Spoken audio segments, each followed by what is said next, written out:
인면수심의 숙부가 조카들을 노비로 팔아넘기려 하자 살기 위해 숙부의 목숨 줄인 비밀 금고 열쇠를 훔쳐 달아난 자매.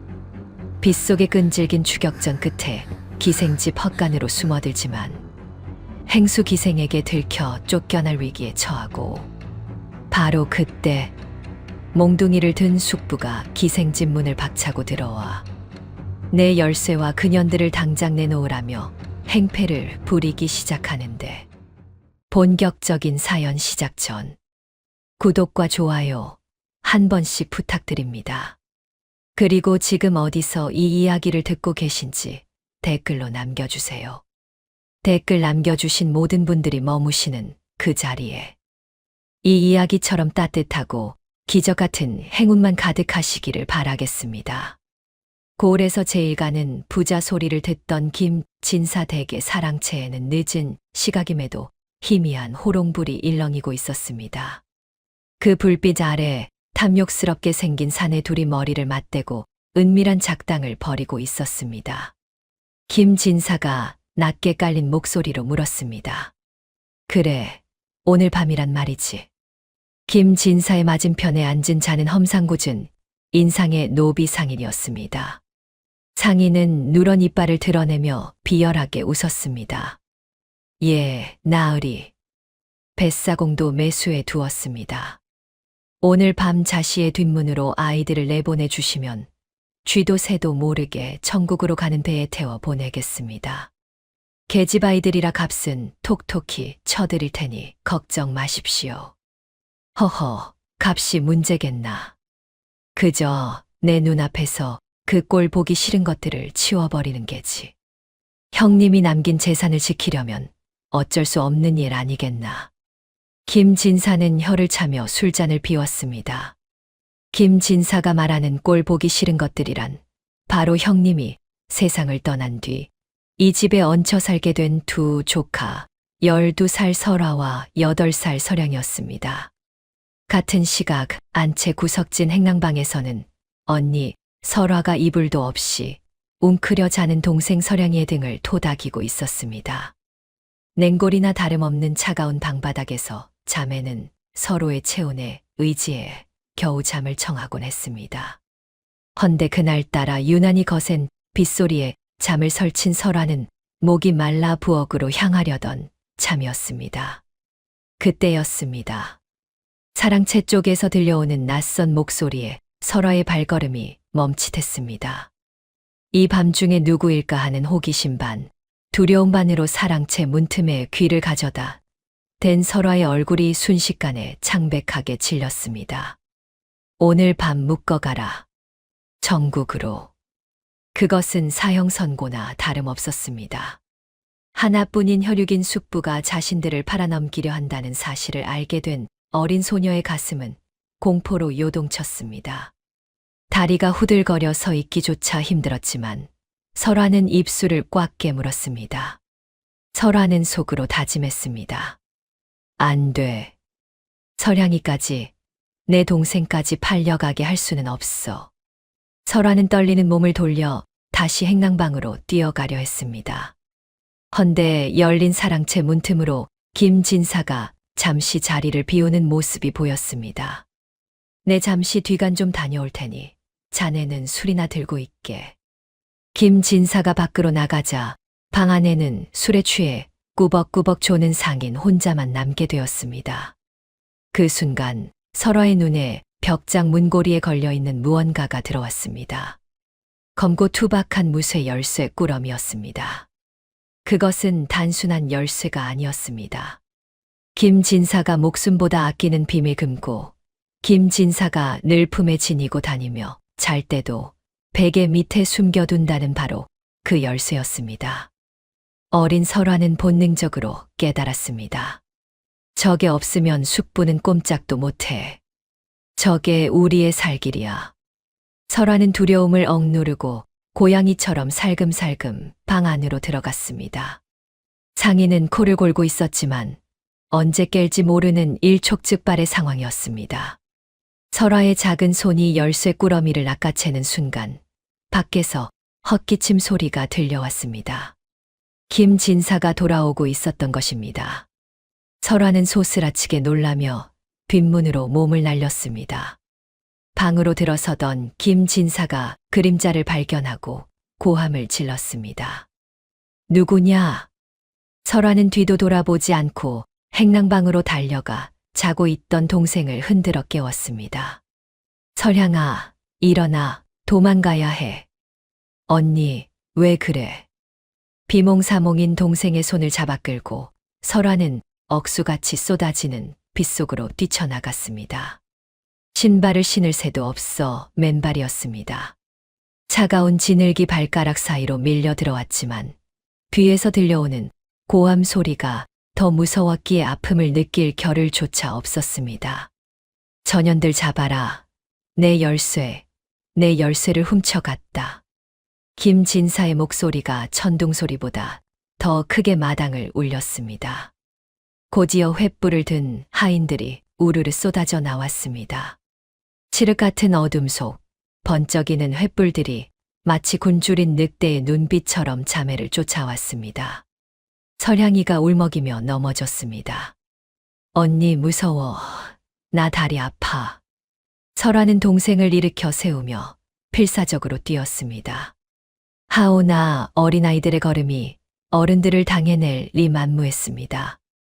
집 뒤편 우물가에 다다랐을 때 앞을 가로막는 그림자가 있었습니다. 김진사였습니다. 김진사가 악귀 같은 얼굴로 달려들어 설화의 머리채를 휘어잡으려 했습니다. 이 앙큼한 것들, 감히 내 물건에 손을 대. 설화는 비명을 지르며 몸을 비틀었습니다. 그 과정에서 손에 쥐고 있던 열쇠 꾸러미가 미끄러졌습니다. 날카로운 금속음과 함께 열쇠는 우물가 옆 커다란 바위 틈새로 튕겨 날아갔습니다. 하필이면 사람의 손가락 하나가 겨우 들어갈까 말까 한 깊고 좁은 틈새였습니다. 설화와 김진사가 동시에 소리를 질렀습니다. 안 돼. 열쇠는 둔탁한 소리를 내며 돌틈 깊숙이, 아주 깊숙이 빨려 들어가 버렸습니다. 김진사가 열쇠를 잡으려 허둥대는 찰나의 순간이었습니다. 설화는 그 틈을 놓치지 않고 동생의 손을 낚아채며 외쳤습니다. 뛰어. 열쇠에 정신이 팔린 김진사를 뒤로하고 자매는 찢어진 치맛자락을 휘날리며 뒷산 대나무 숲으로 몸을 던졌습니다. 날카로운 대나무 잎이 얼굴을 핥히고 빗물이 눈을 가렸지만 멈출 수 없었습니다. 뒤늦게 정신을 차린 김진사가 돌틈을 들여다보았지만 열쇠는 이미 어둠 속으로 사라진 뒤였습니다. 그 열쇠가 없으면 그 안에 든 형님을 독살한 비소 가루와 횡령장부를 꺼낼 수도 없앨 수도 없었습니다. 금고는 특수하게 제작된 쇠통이라 부술 수도 없는 물건이었습니다.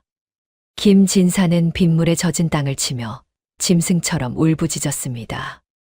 이 망할 년들이. 눈앞에서 놓친 것은 조카들이 아니라 자신의 안위와 목숨줄이었습니다. 하인들이 달려왔을 때 하인들이 본 것은 텅 빈 우물가에서 미친 사람처럼 돌틈을 파내고 있는 주인의 처참한 모습뿐이었습니다. 자매는 이미 어둠이 삼킨 숲 저편으로 사라지고 난 뒤였습니다.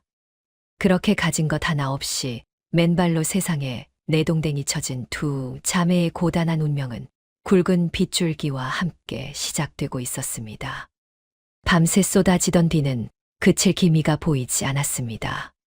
칠흑 같은 어둠 속에서 두 자매 설화와 설향은 짐승에게 쫓기는 산토끼 마냥 숨을 헐떡이며 달리고 또 달렸습니다. 날카로운 자갈밭에 쓸려 발바닥은 이미 피투성이가 되었고 차오르는 숨은 턱 밑까지 차올랐지만 멈출 수가 없었습니다. 멈추는 순간 숙부의 서슬퍼런 소나기가 뒷덜미를 낚아챌 것만 같았기 때문입니다. 동생 설향이 울음 섞인 목소리로 주저앉았습니다. 언니, 나 더는 못 가겠어. 설화 역시 다리가 후들거렸지만 빗물에 젖은 동생의 작은 등을 떠밀었습니다. 숲을 벗어나자 눈앞에 마을의 불빛이 희미하게 보였습니다. 허나 어디로 가야 할지 막막했습니다. 관하로 가면 김진사의 입김이 닿아 있을 것이고 일반 여염집에 숨었다간 금방 발각될 것이 뻔했습니다. 그때 설화의 눈에 마을 어귀에서 가장 환하게 불을 밝히고 있는 거대한 기와집이 들어왔습니다. 담장 너머로 구성진 가야금 소리와 사내들의 웃음소리가 흘러나오는 곳, 바로 이 고을 최대의 기생집 월향루였습니다. 설화는 생각했습니다. 등잔 밑이 어둡다고 했다. 저렇게 소란스러운 곳이라면 오히려 우리를 찾지 못할 거야. 설화는 주저앉으려는 동생을 업다시피 하여 월향루의 뒷문으로 향했습니다. 다행히 술 취한 손님들을 실어 나르는 가마꾼들이 드나드느라 뒷문은 빗장이 풀려 있었습니다. 자매는 도둑고양이처럼 살금살금 안으로 스며들었습니다. 화려한 연회장이 있는 본체와 달리 뒷마당 구석에는 허름한 헛간이 하나 있었습니다. 퀴퀴한 곰팡이 냄새와 오래된 집단 냄새가 코를 찔렀지만 비를 피하고 몸을 숨기기에는 그만인 장소였습니다. 설화가 속삭였습니다. 여기 숨자. 소리 내면 안 돼.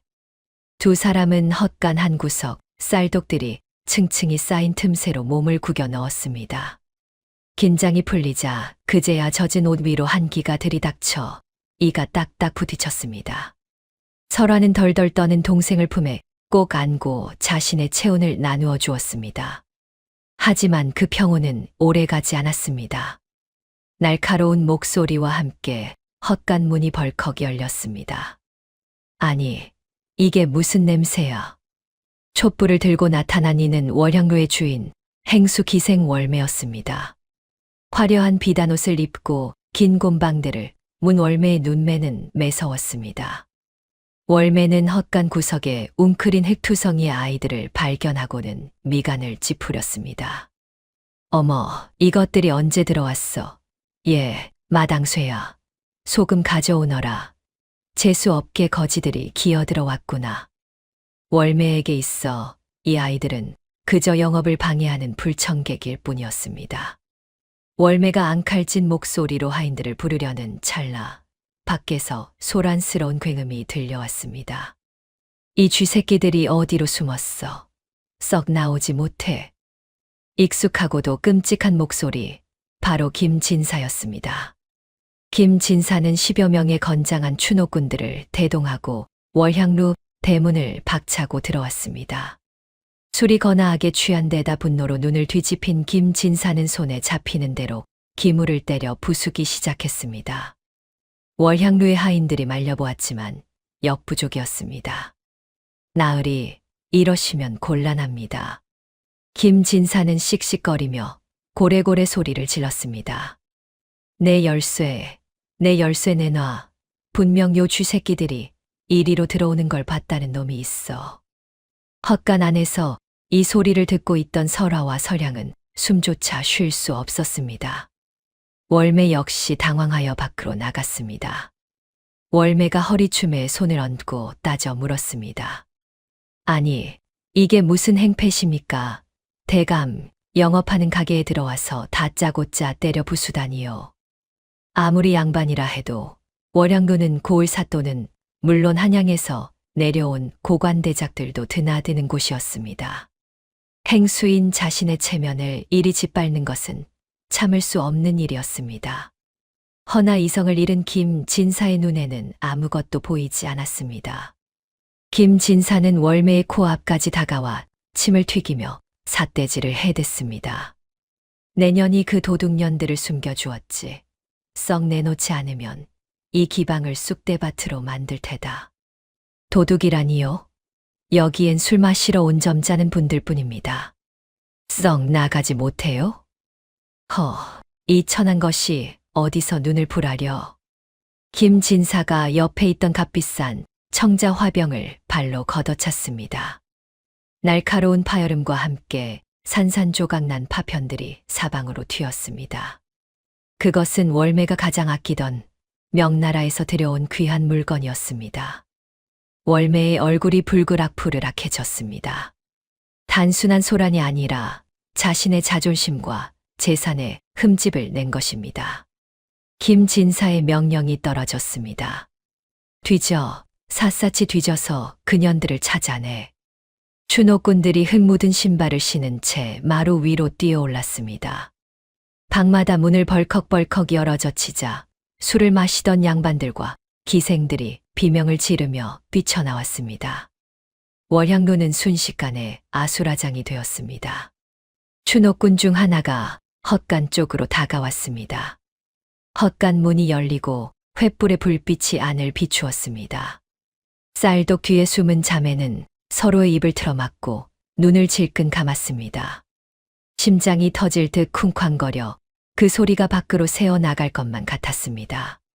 추노꾼이 대충 휘러보다가 고개를 돌렸습니다. 여기는 집단밖에 없습니다. 켜켜이 쌓인 쌀독과 어둠이 자매를 보호해 준 것입니다. 하지만 김진사는 포기하지 않고 씩씩대며 마당을 서성였습니다. 그럴 리가 없다. 분명 이 근처로 튀었는데. 김진사는 분이 풀리지 않는지 마당에 놓인 술상마저 뒤엎어 버렸습니다. 안주와 술병이 바닥에 나뒹굴었습니다. 월매는 주먹을 꽉 쥐고 부들부들 떨며 그 광경을 지켜보았습니다. 이것은 명백한 영업방해이자 모욕이었습니다. 한참을 난동부리던 김진사는 결국 자매를 찾아내지 못했습니다. 김진사는 씩씩거리며 대문 쪽으로 향하다가 월매를 돌아보며 으름장을 놓았습니다. 오늘은 날이 어두워 이만 단다만 내일 날이 밝는 대로 다시 올 것이다. 그때까지 그년들을 찾아놓지 않으면 내년도 무사하지 못할 줄 알아. 내일 제일 좋은 상석에 술상이나 봐놔. 김진사는 바닥에 침을 뱉고는 추노꾼들을 이끌고 우르르 빠져나갔습니다. 폭풍이 휩쓸고 지나간 월향로에는 깨진 도자기 파편과 엎어진 술상, 그리고 공포에 질린 사람들의 웅성거림만이 남았습니다. 고요가 찾아오자 월매는 깨진 청자 조각을 내려다보며 싸늘하게 입조렸습니다. 김진사, 이 늙은 구렁이 같은 영감탱이가 감히 내 구역에서 행패를 부려. 내 이 치욕을 절대 잊지 않으마. 월매의 눈빛에는 서슬퍼런 도끼가 서려 있었습니다. 장사꾼에게 손해를 입히고 자존심을 짓밟은 대가는 반드시 치르게 해주겠다는 다짐이었습니다. 월매는 거칠게 치맛자락을 걷어차며 다시 헛간으로 성큼성큼 걸어갔습니다. 촛불을 들이대자 쌀독 뒤에서 공포에 질린 눈망울, 네 개가 월매를 올려다보고 있었습니다. 조금 전 김진사가 찾던 그 도둑년들이 분명했습니다. 월매의 낮고 차가운 한마디가 헛간의 공기를 얼어붙게 만들었습니다. 나와. 설화는 동생의 손을 꼭 잡고 천천히 일어섰습니다. 다리가 풀려 제대로 설 수조차 없었지만 언니로서 동생을 지켜야 한다는 일념 하나로 월매의 매서운 눈빛을 마주 보았습니다. 비에 젖은 생쥐꼴을 한 자매와 분노로 이글거리는 기방의 행수. 폭풍우 치는 밤 기묘한 세 여자의 대면은 그렇게 이루어졌습니다. 폭풍이 휩쓸고 간 월향로의 새벽은 처참했습니다. 김진사가 뒤엎어 놓은 술상이며 깨진 도자기 파편들이 낭자했고 놀란 기생들은 삼삼오 모여 수군대고 있었습니다. 그 소란의 한복판에 비에 젖은 생쥐꼴을 한 설화와 설양 자매가 서 있었습니다. 월매는 깨진 청자 화병 조각을 발끝으로 툭 건드리며 싸늘한 눈초리로 자매를 내려다보았습니다. 월매의 눈빛은 마치 당장이라도 이 아이들을 빗속으로 내던질 기세였습니다. 너희 때문에 내 귀한 영업장이 쑥대밭이 되었다. 김진사 그 영감탱이가 미쳐 날뛴 것도 다 너희를 잡겠다는 핑계 아니더냐. 재수 없는 것들, 당장 내 눈앞에서 꺼져라.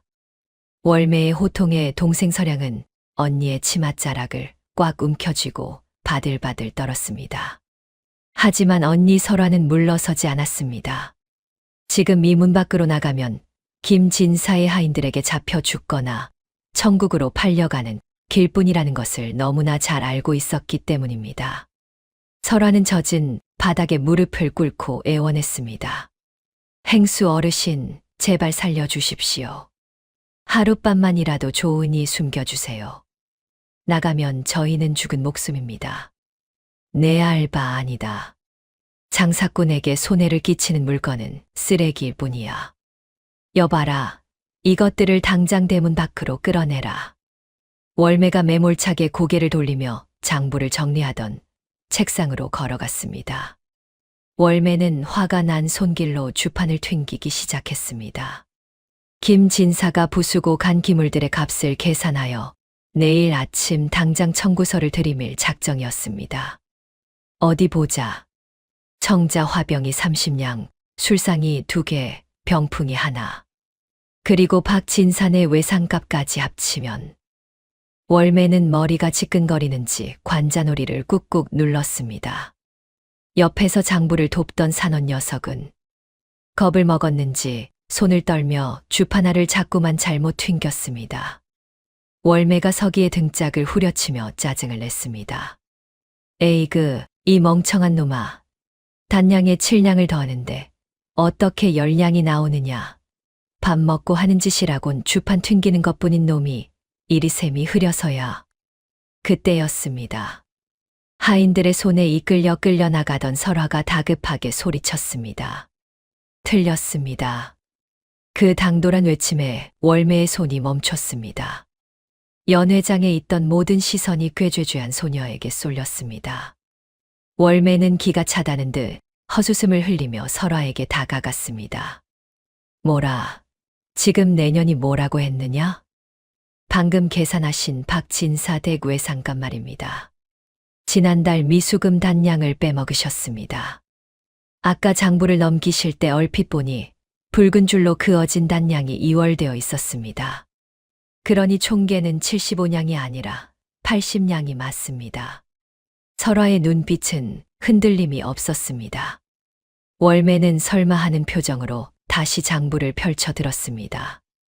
빽빽하게 적힌 숫자들 사이 구석에 작게 적힌 미수금 내역이 보였습니다. 붉은 먹으로 표시된 그 숫자는 정확히 단량이었습니다. 월매의 눈이 휘둥그레졌습니다. 너 글을 읽을 줄 아느냐? 게다가 그 찰나에 셈을 했단 말이냐? 아버지가 살아계실 때 어깨 너머로 상단의 장부 보는 법을 배웠습니다. 셈 하나는 누구에게도 뒤지지 않을 자신이 있습니다. 월매는 흥미롭다는 듯 설화를 위아래로 훑어보았습니다. 양반집 교수라더니 헛소문은 아니었던 모양입니다. 허나 장사꾼인 월매에게 중요한 것은 가문이 아니라 능력이었습니다. 그 순간 연회장 반대편에서 또 다른 소란이 일어났습니다. 기생들이 탄성을 질렀습니다. 어머, 얘 좀 봐. 세상에, 이걸 따라 하는 거야? 월매가 고개를 돌려보니 마루 한복판에서 기묘한 광경이 펼쳐지고 있었습니다. 젖은 옷을 입은 8살 배기 서량이 기생들이 연습하던 춤사위를 따라 하고 있었던 것입니다. 악사가 재미삼아 퉁기던 가야금 선율에 맞춰 서량은 고사리 같은 손을 허공으로 뻗었습니다.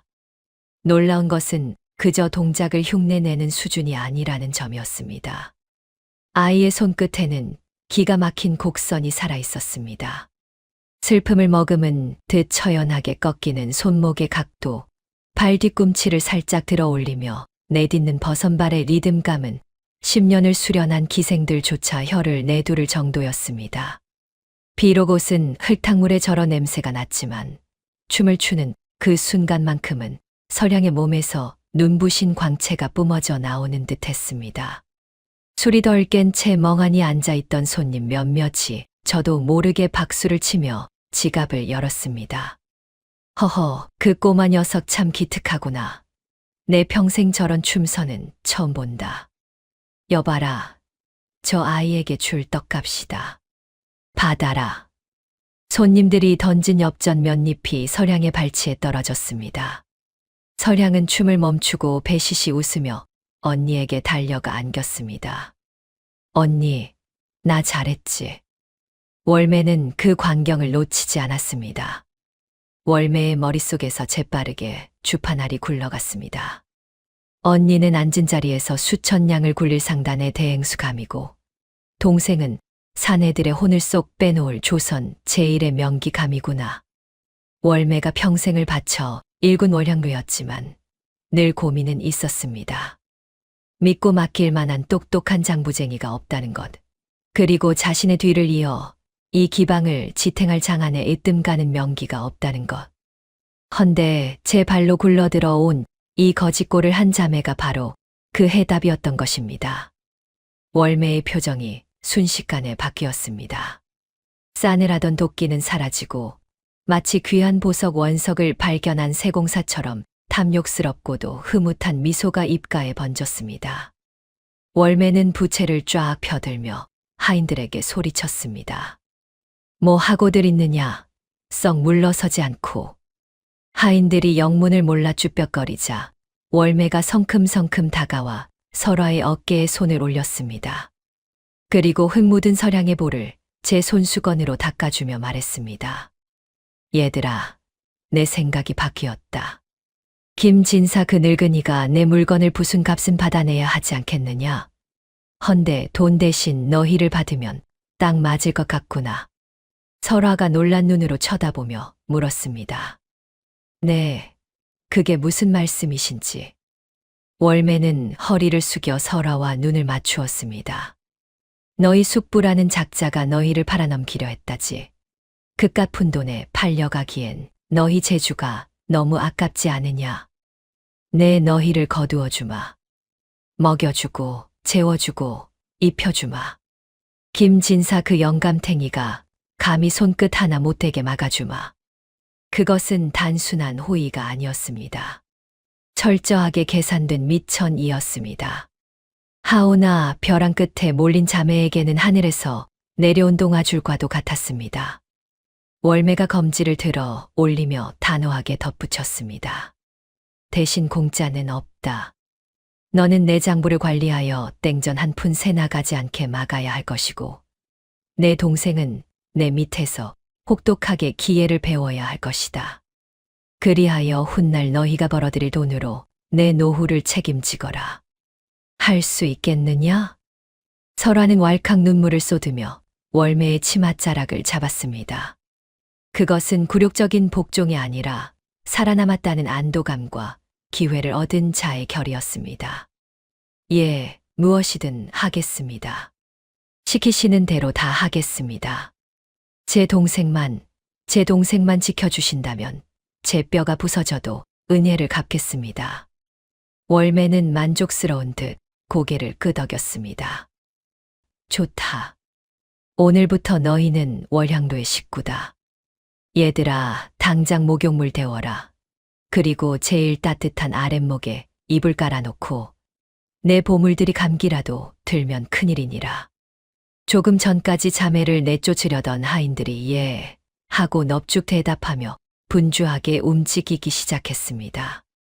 월매는 젖은 옷을 입은 서량을 번쩍 안아들고는 설화의 손을 잡고 안채로 향했습니다.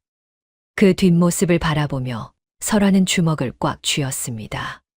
숙부 김진사에게 쫓겨난 비천한 고아 신세였지만 이제 그녀에게는 새로운 보호자와 무기가 생겼습니다. 비록 기생집이라는 천한 바닥에서 시작하지만 이곳에서 실력을 갈고 닦아 반드시 보란듯이 성공하리라는 뜨거운 야망이 설화의 가슴 속에서 꿈틀거리고 있었습니다. 월향로에서의 첫날 밤이 폭풍처럼 지나가고 이튿날 아침이 밝았습니다. 비는 거짓말처럼 그쳤고 처마 끝에 매달린 빗방울이 아침 햇살을 받아 영롱하게 빛나고 있었습니다.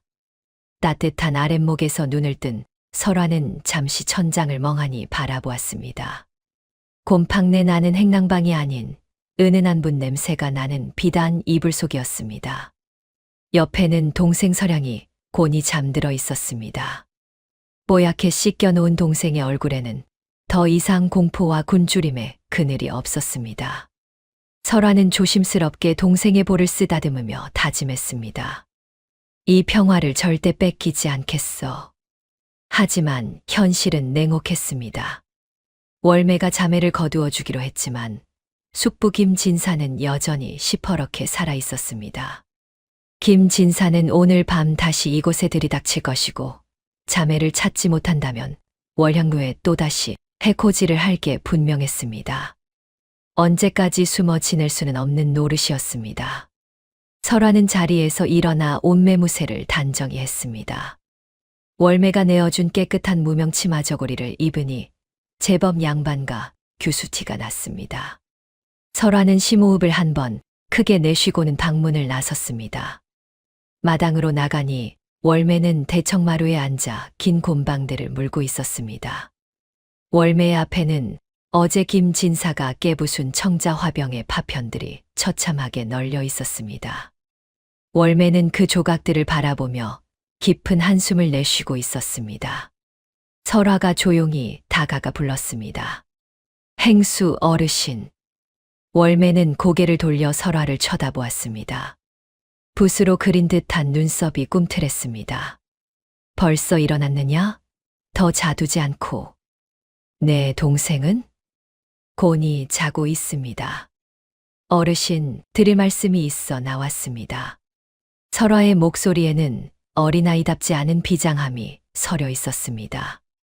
월매는 곰방대를 입에서 떼며 흥미롭다는 등 눈을 가늘게 떴습니다. 드릴 말씀이라 밥 더 달라는 소리는 아닐 테고. 어디 해보거라. 설화는 마루 위로 올라가 월매 앞에 정중히 무릎을 꿇었습니다. 그리고 깨진 도자기 조각을 가리키며 입을 열었습니다. 어제 저희 때문에 큰 손해를 보셨지요. 이 귀한 화병값이며 부서진 술상값. 그리고 숙부님이 행패를 부려 쫓아낸 손님들의 술값까지 합치면 그 액수가 어마어마할 것입니다. 잘 아는구나. 내 속이 문드러질 지경이다.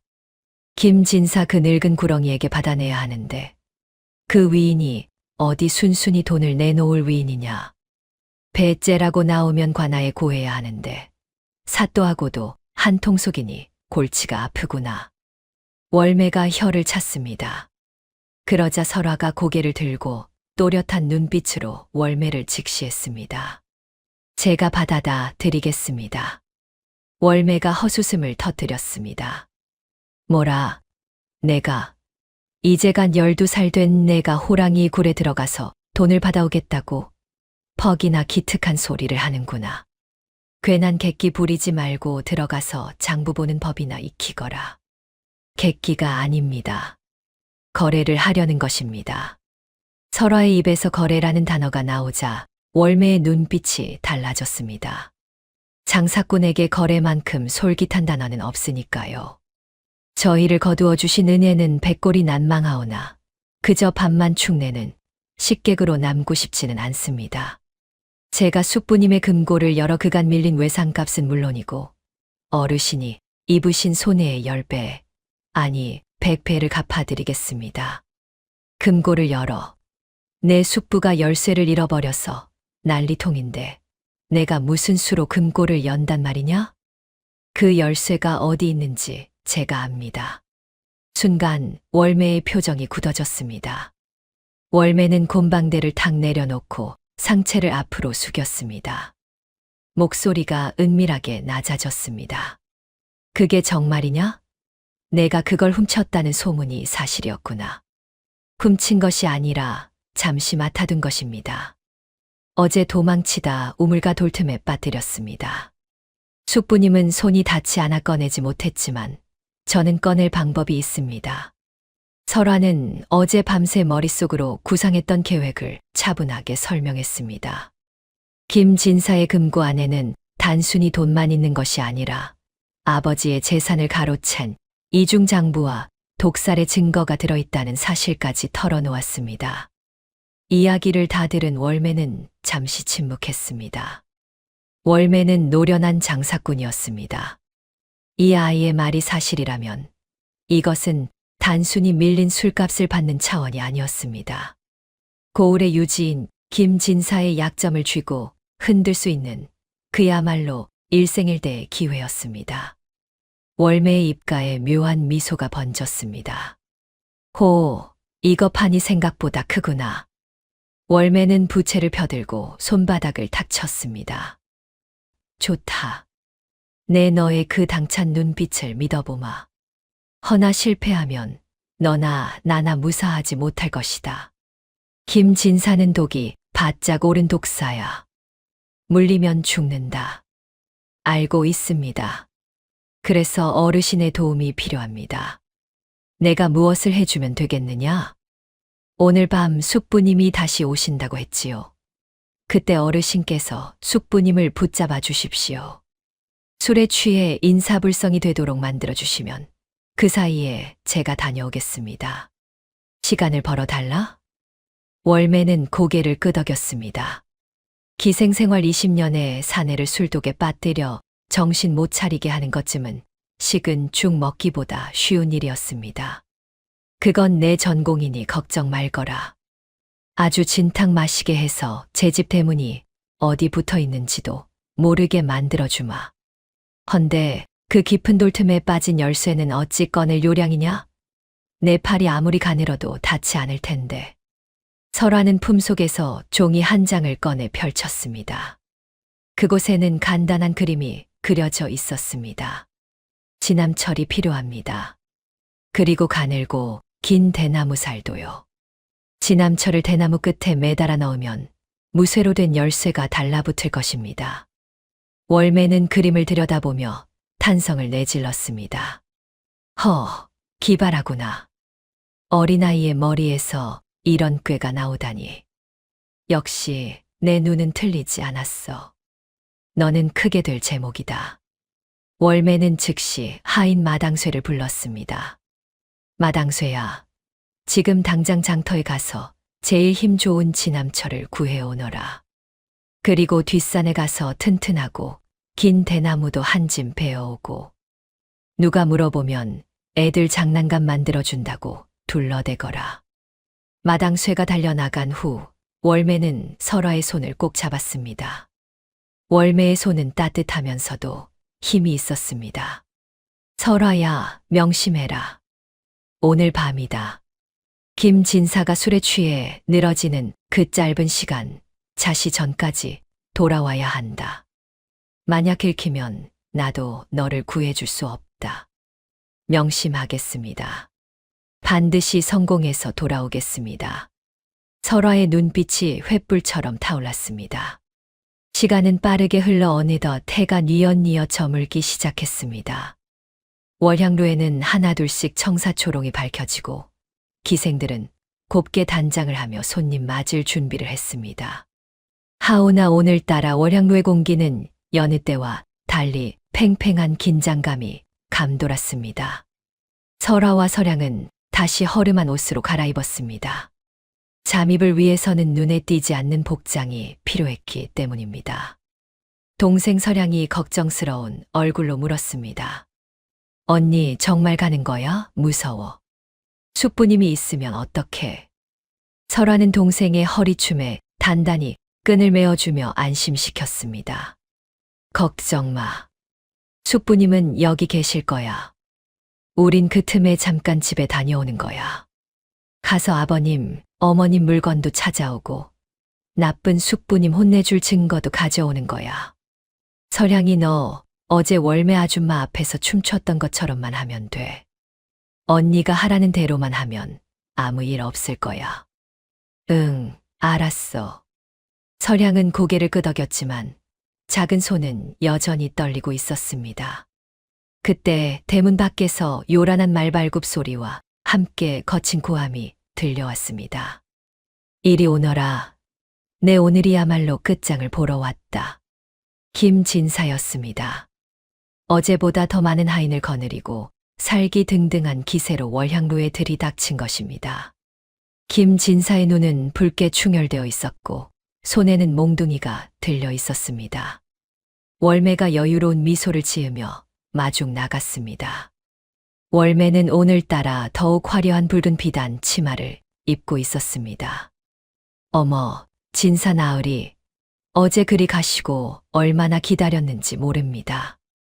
오늘은 화가 좀 풀리셨는지요? 화가 풀리긴 개뿔, 그년들은 찾았느냐? 아이고, 일단 술부터 한 잔 드시지요.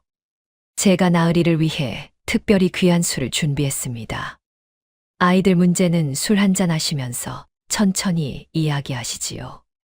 월매는 김진사의 팔짱을 끼며 교태 섞인 목소리로 그를 안채 가장 깊숙한 방으로 이끌었습니다. 월매가 윙크를 보내자 기생들이 일제히 김진사를 애워싸며 비위를 맞추기 시작했습니다. 나으리 오셨습니까? 어제는 너무 무서웠사옵니다. 오늘은 저희랑 놀아주셔요.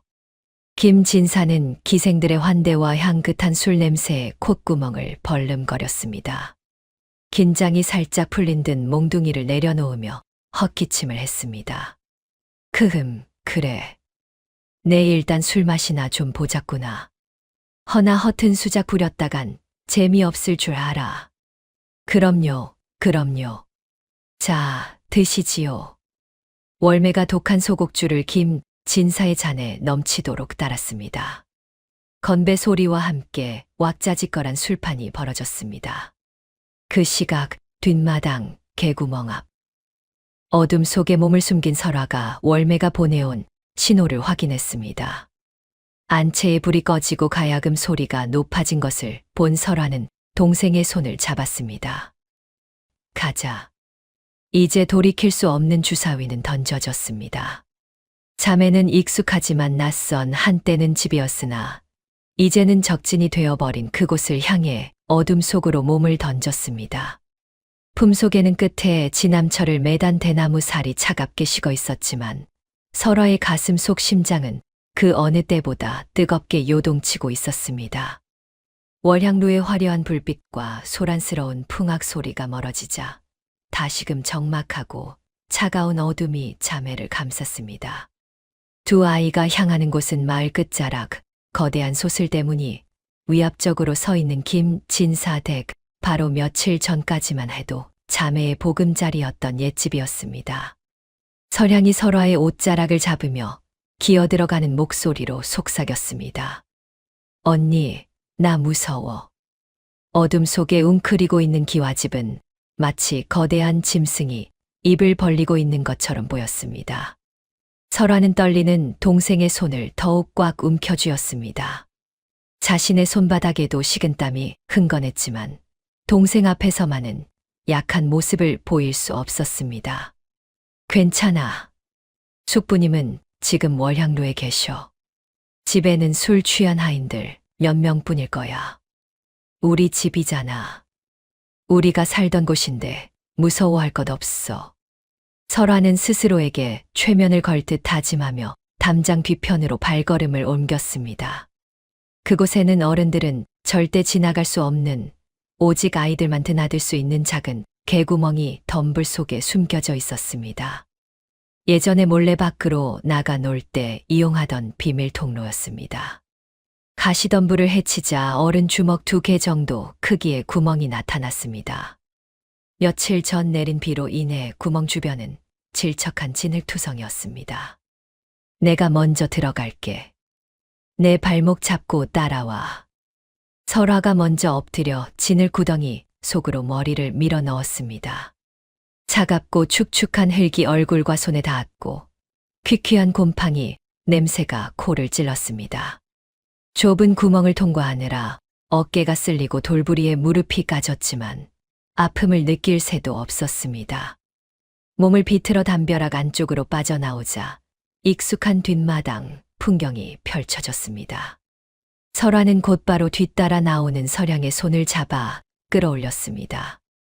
두 자매는 흙투성이가 된 서로의 얼굴을 보며 안도의 한숨을 내쉬었습니다. 하지만 안심하기엔 일렀습니다. 설화가 검지를 입술에 갖다 대며 조용히 하라는 신호를 보냈습니다. 저 멀리 사랑채 쪽에서 코를 고는 소리와 간간이 들리는 하인들의 잠꼬대 소리가 들려왔습니다. 다행히 숙부가 없는 틈을 타 하인들도 긴장이 풀려 술을 마시고 골아 떨어진 모양이었습니다. 자매는 그림자처럼 몸을 낮추고 장독대 뒤로 숨어들었습니다.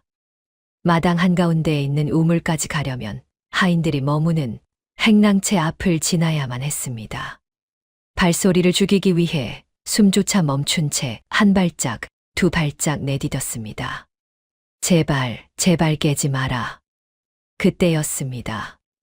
행랑채 문이 열리더니 머슴 돌쇠가 눈을 비비며 밖으로 나왔습니다. 오줌 마려워. 자매는 소스라치게 놀라 장독대 뒤로 납작 엎드렸습니다. 심장이 쿵쾅거리는 소리가 귀청을 때릴 듯 크게 울렸습니다. 돌쇠는 하품을 하더니 하필이면 자매가 숨어있는 장독대 쪽으로 비틀비틀 걸어오는 것이 아니겠습니까? 설향이 비명을 지르려는 것을 설화가 황급히 입을 틀어 막았습니다. 돌쇠는 바로 코앞까지 다가와 바지를 내리고는 장독대 옆 화단에 시원하게 보리를 보기 시작했습니다.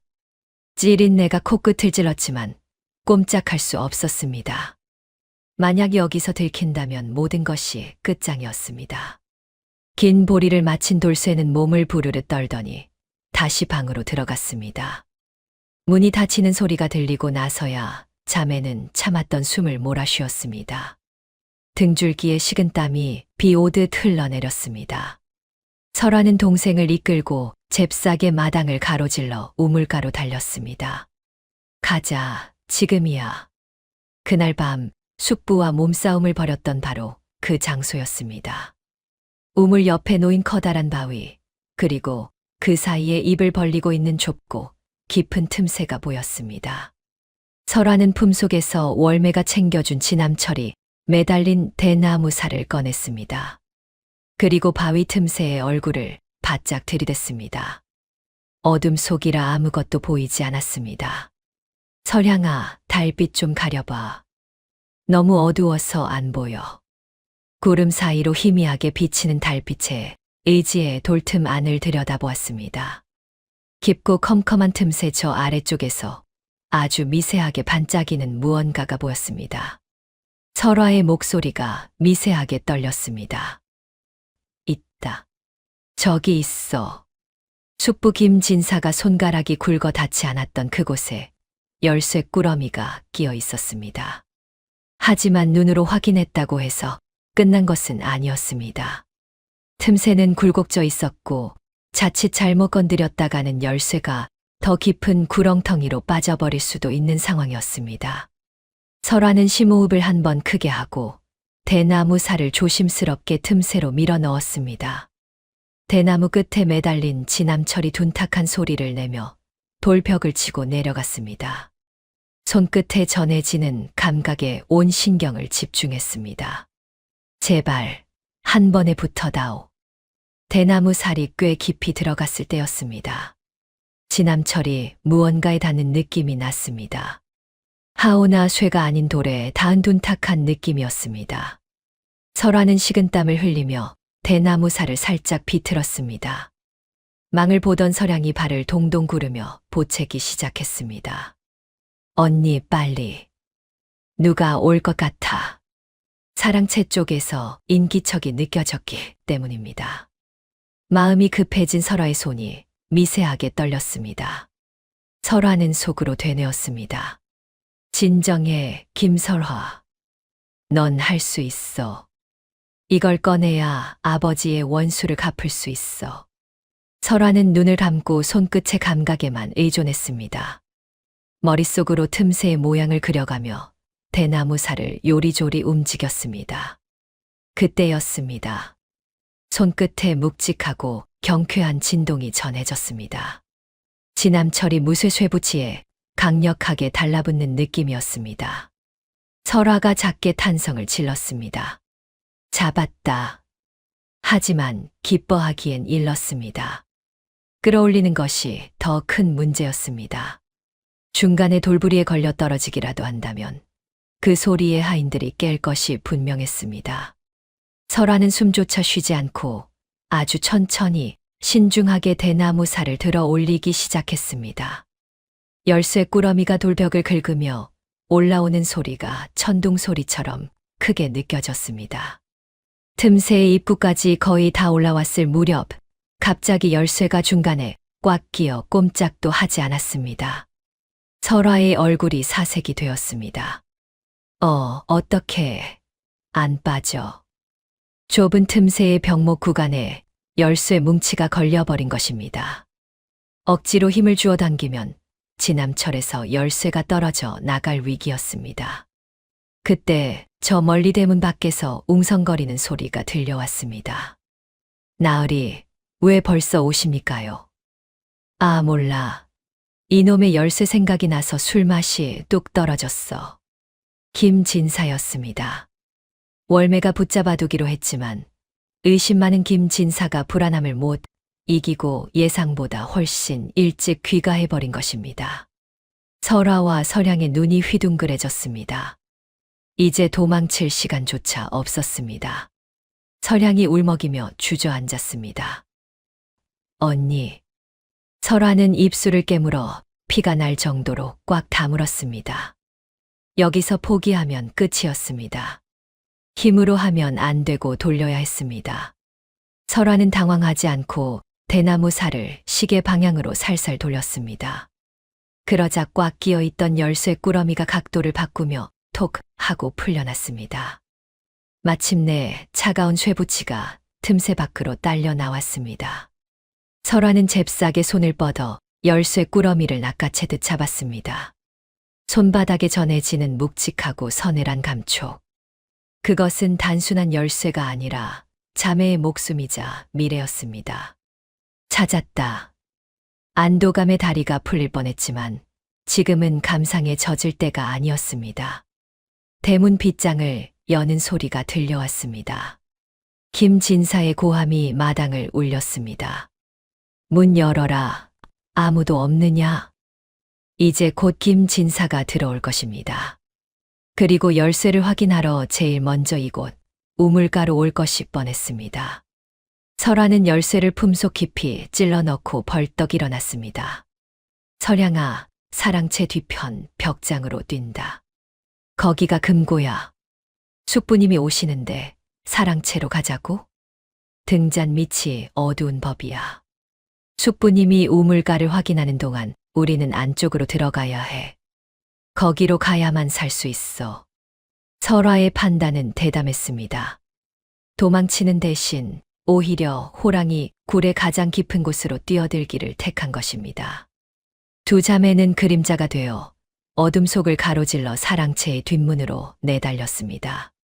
등 뒤에서는 대문이 열리고 횃불이 마당을 밝히는 소리가 들려왔습니다.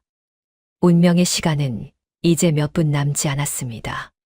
김진사가 우물가에 도착하기 전에, 그리고 자매가 금고를 열기 전에 과연 누가 먼저 승리의 미소를 짓게 될까요? 차가운 밤바람이 자매의 젖은 머리카락을 스치고 지나갔습니다. 설아는 동생 설향의 손목이 부러져라 움켜쥐고 어둠 속을 질주했습니다. 서둘러, 숙부님이 우물가에 계실 때 들어가야 해. 등 뒤에서는 횃불을 좀 더 가까이 대보라고 소리치는 숙부 김진사의 다급한 목소리가 들려왔습니다. 그 소리가 마치 등 뒤를 바짝 쫓아오는 사냥개들의 짖는 소리처럼 느껴져 자매의 등줄기에는 식은땀이 흘러내렸습니다. 자매가 향한 곳은 집안에서 가장 은밀하고도 위험한 곳, 바로 김진사가 기거하는 사랑채였습니다. 평소라면 감히 어린 조카들이 얼씬도 하지 못할 금기의 구역이었으나 지금은 오히려 그곳이 유일한 살길이었습니다. 김진사가 잃어버린 열쇠를 찾느라 정신이 팔려있는 동안 등잔 밑인 안방은 비어있을 것이라는 설어의 대담한 계산 때문이었습니다. 사랑채의 뒷문은 다행히 걸어 잠그지 않은 상태였습니다. 설화가 문을 살짝 밀자 낡은 경첩 소리가 비명처럼 터져 나왔습니다. 자매는 소스라치게 놀라 숨을 멈췄지만 다행히 마당의 소란 덕분에 아무도 듣지 못한 듯 했습니다. 방 안으로 들어서자마자 매캐한 곰방대 냄새와 오래된 종이 냄새가 훅 끼쳐왔습니다. 그것은 숙부 김진사 특유의 채취였습니다.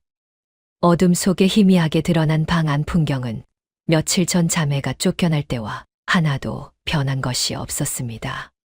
아니, 오히려 더 화려해져 있었습니다. 형님을 죽이고 빼앗은 돈으로 사들인 자개장과 비단 방석들이 달빛을 받아 번들거리고 있었습니다. 그 탐욕의 흔적들을 보자 설화의 가슴 속에서 뜨거운 분노가 치밀어 올랐습니다. 설향이 두려움에 떨며 속삭였습니다. 언니, 금고가 어디 있어? 설화는 침착하게 기억을 더듬었습니다.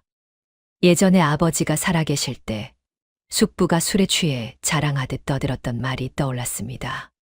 내 보물은 저 민화 병풍 뒤에 숨겨져 있지. 아무도 못 찾아, 아무도. 설화는 방 한쪽 벽면을 차지하고 있는 호작도 병풍으로 다가갔습니다. 그림 속 호랑이의 눈이 마치 살아있는 듯 자매를 노려보는 것만 같았습니다. 설화는 조심스럽게 병풍을 옆으로 밀어냈습니다. 그러자 벽지 색과 교묘하게 맞춰진 작은 나무 문이 드러났습니다. 찾았다. 하지만 안도할 틈은 없었습니다. 이제부터가 진짜 시작이었습니다. 설화는 품속에서 조금 전 우물가에서 건져 올린 차갑게 식은 열쇠 꾸러미를 꺼냈습니다. 손이 덜덜 떨렸습니다. 만약 열쇠가 맞지 않는다면, 혹은 그 사이 자물쇠를 바꿨다면 큰일이었습니다. 허나 숙부의 성격에 그럴 리 없었습니다. 이 열쇠가 없으면 숙부도 저걸 못 열어서 안절부절 못했으니까요. 설화는 떨리는 손으로 열쇠 구멍을 찾았습니다. 칠흑 같은 어둠 속이라 손끝의 감각에만 의존해야 했습니다. 열쇠 끝이 차가운 쇠붙이에 닿았습니다. 첫 번째 시도는 빗나갔습니다. 밖에서는 숙부의 고함이 점점 더 커지고 있었습니다.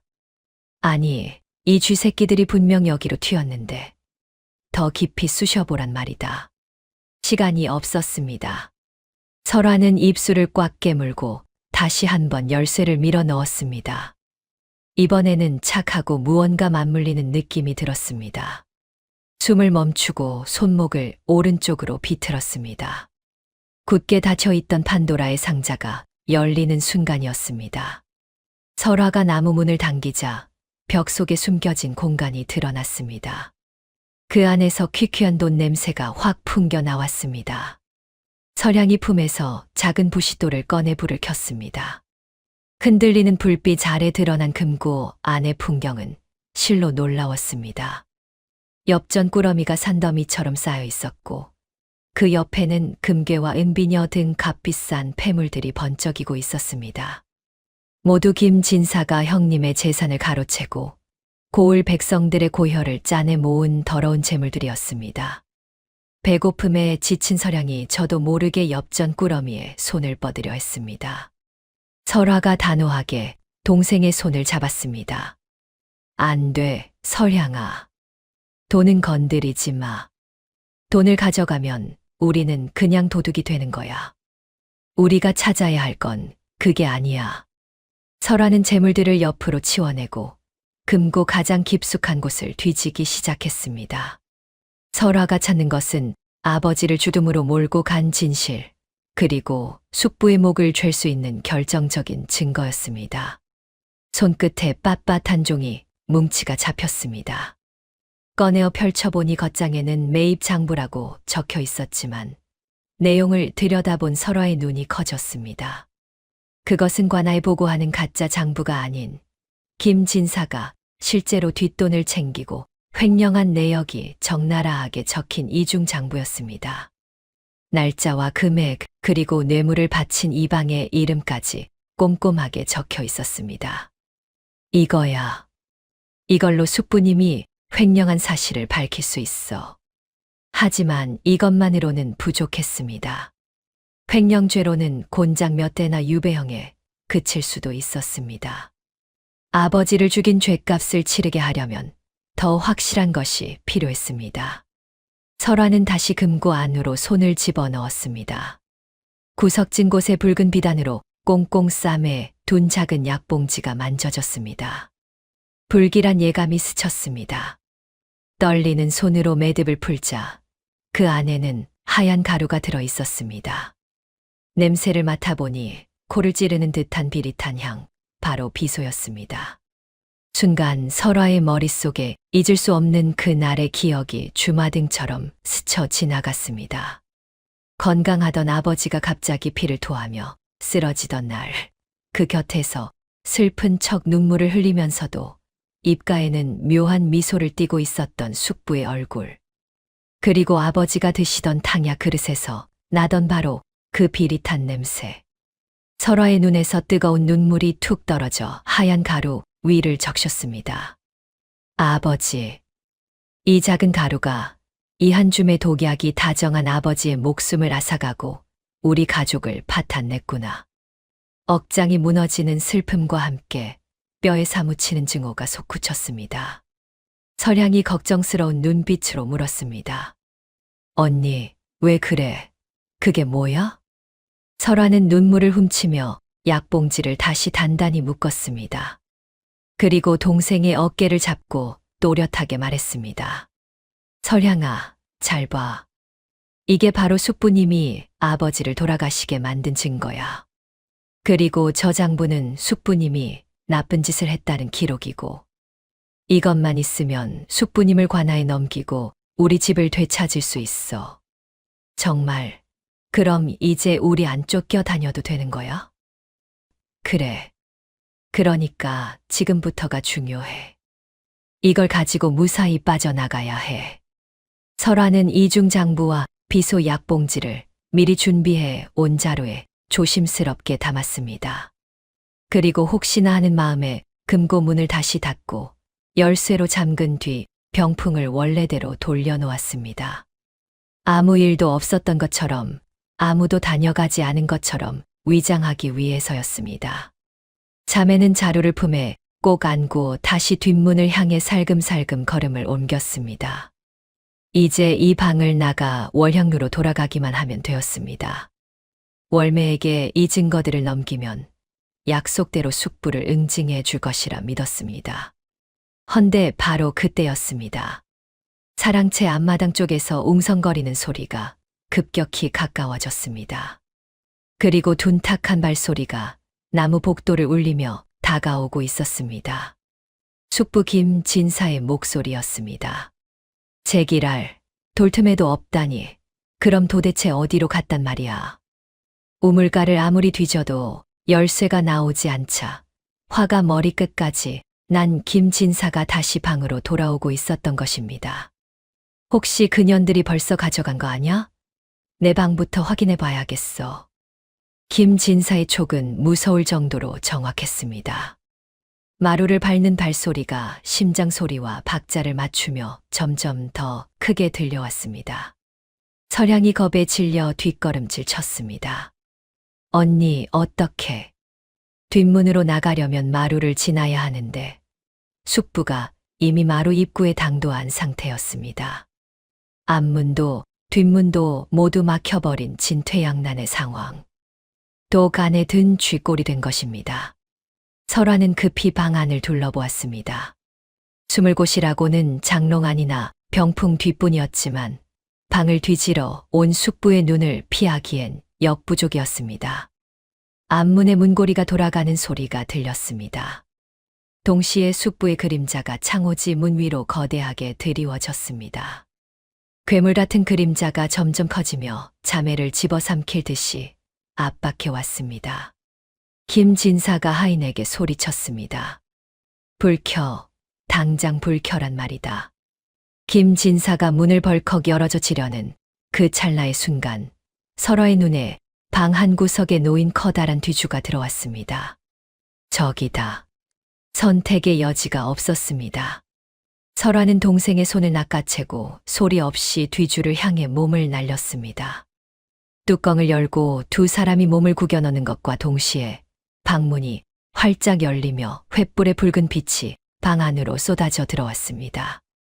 뒤주 뚜껑이 닫히며 세상은 다시 어둠 속에 잠겼지만 뚜껑 틈새로 새어 들어오는 불빛과 함께 숙부의 거친 숨소리가 바로 귓가에서 들리는 듯 선명했습니다. 자매는 입을 틀어막고 숨조차 쉬지 못했습니다. 바로 코앞에서 생사를 건 숨바꼭질이 시작되고 있었습니다. 뒤주 안은 세상과 단절된 또 다른 지옥이었습니다. 뚜껑이 닫히는 순간 칠흑 같은 어둠과 함께 숨 막히는 정적만이 남았습니다.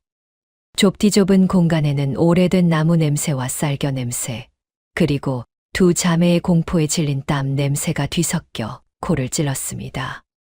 설화는 동생 설양을 자신의 품 안으로 깊숙이 끌어안았습니다. 동생의 작은 심장이 마치 고장난 북처럼 쿵쾅거리며 설화의 갈비뼈를 때리고 있었습니다. 설화는 한 손으로는 동생의 입을 막고 다른 한 손으로는 증거물이 담긴 자루를 생명줄처럼 꽉 움켜쥐었습니다.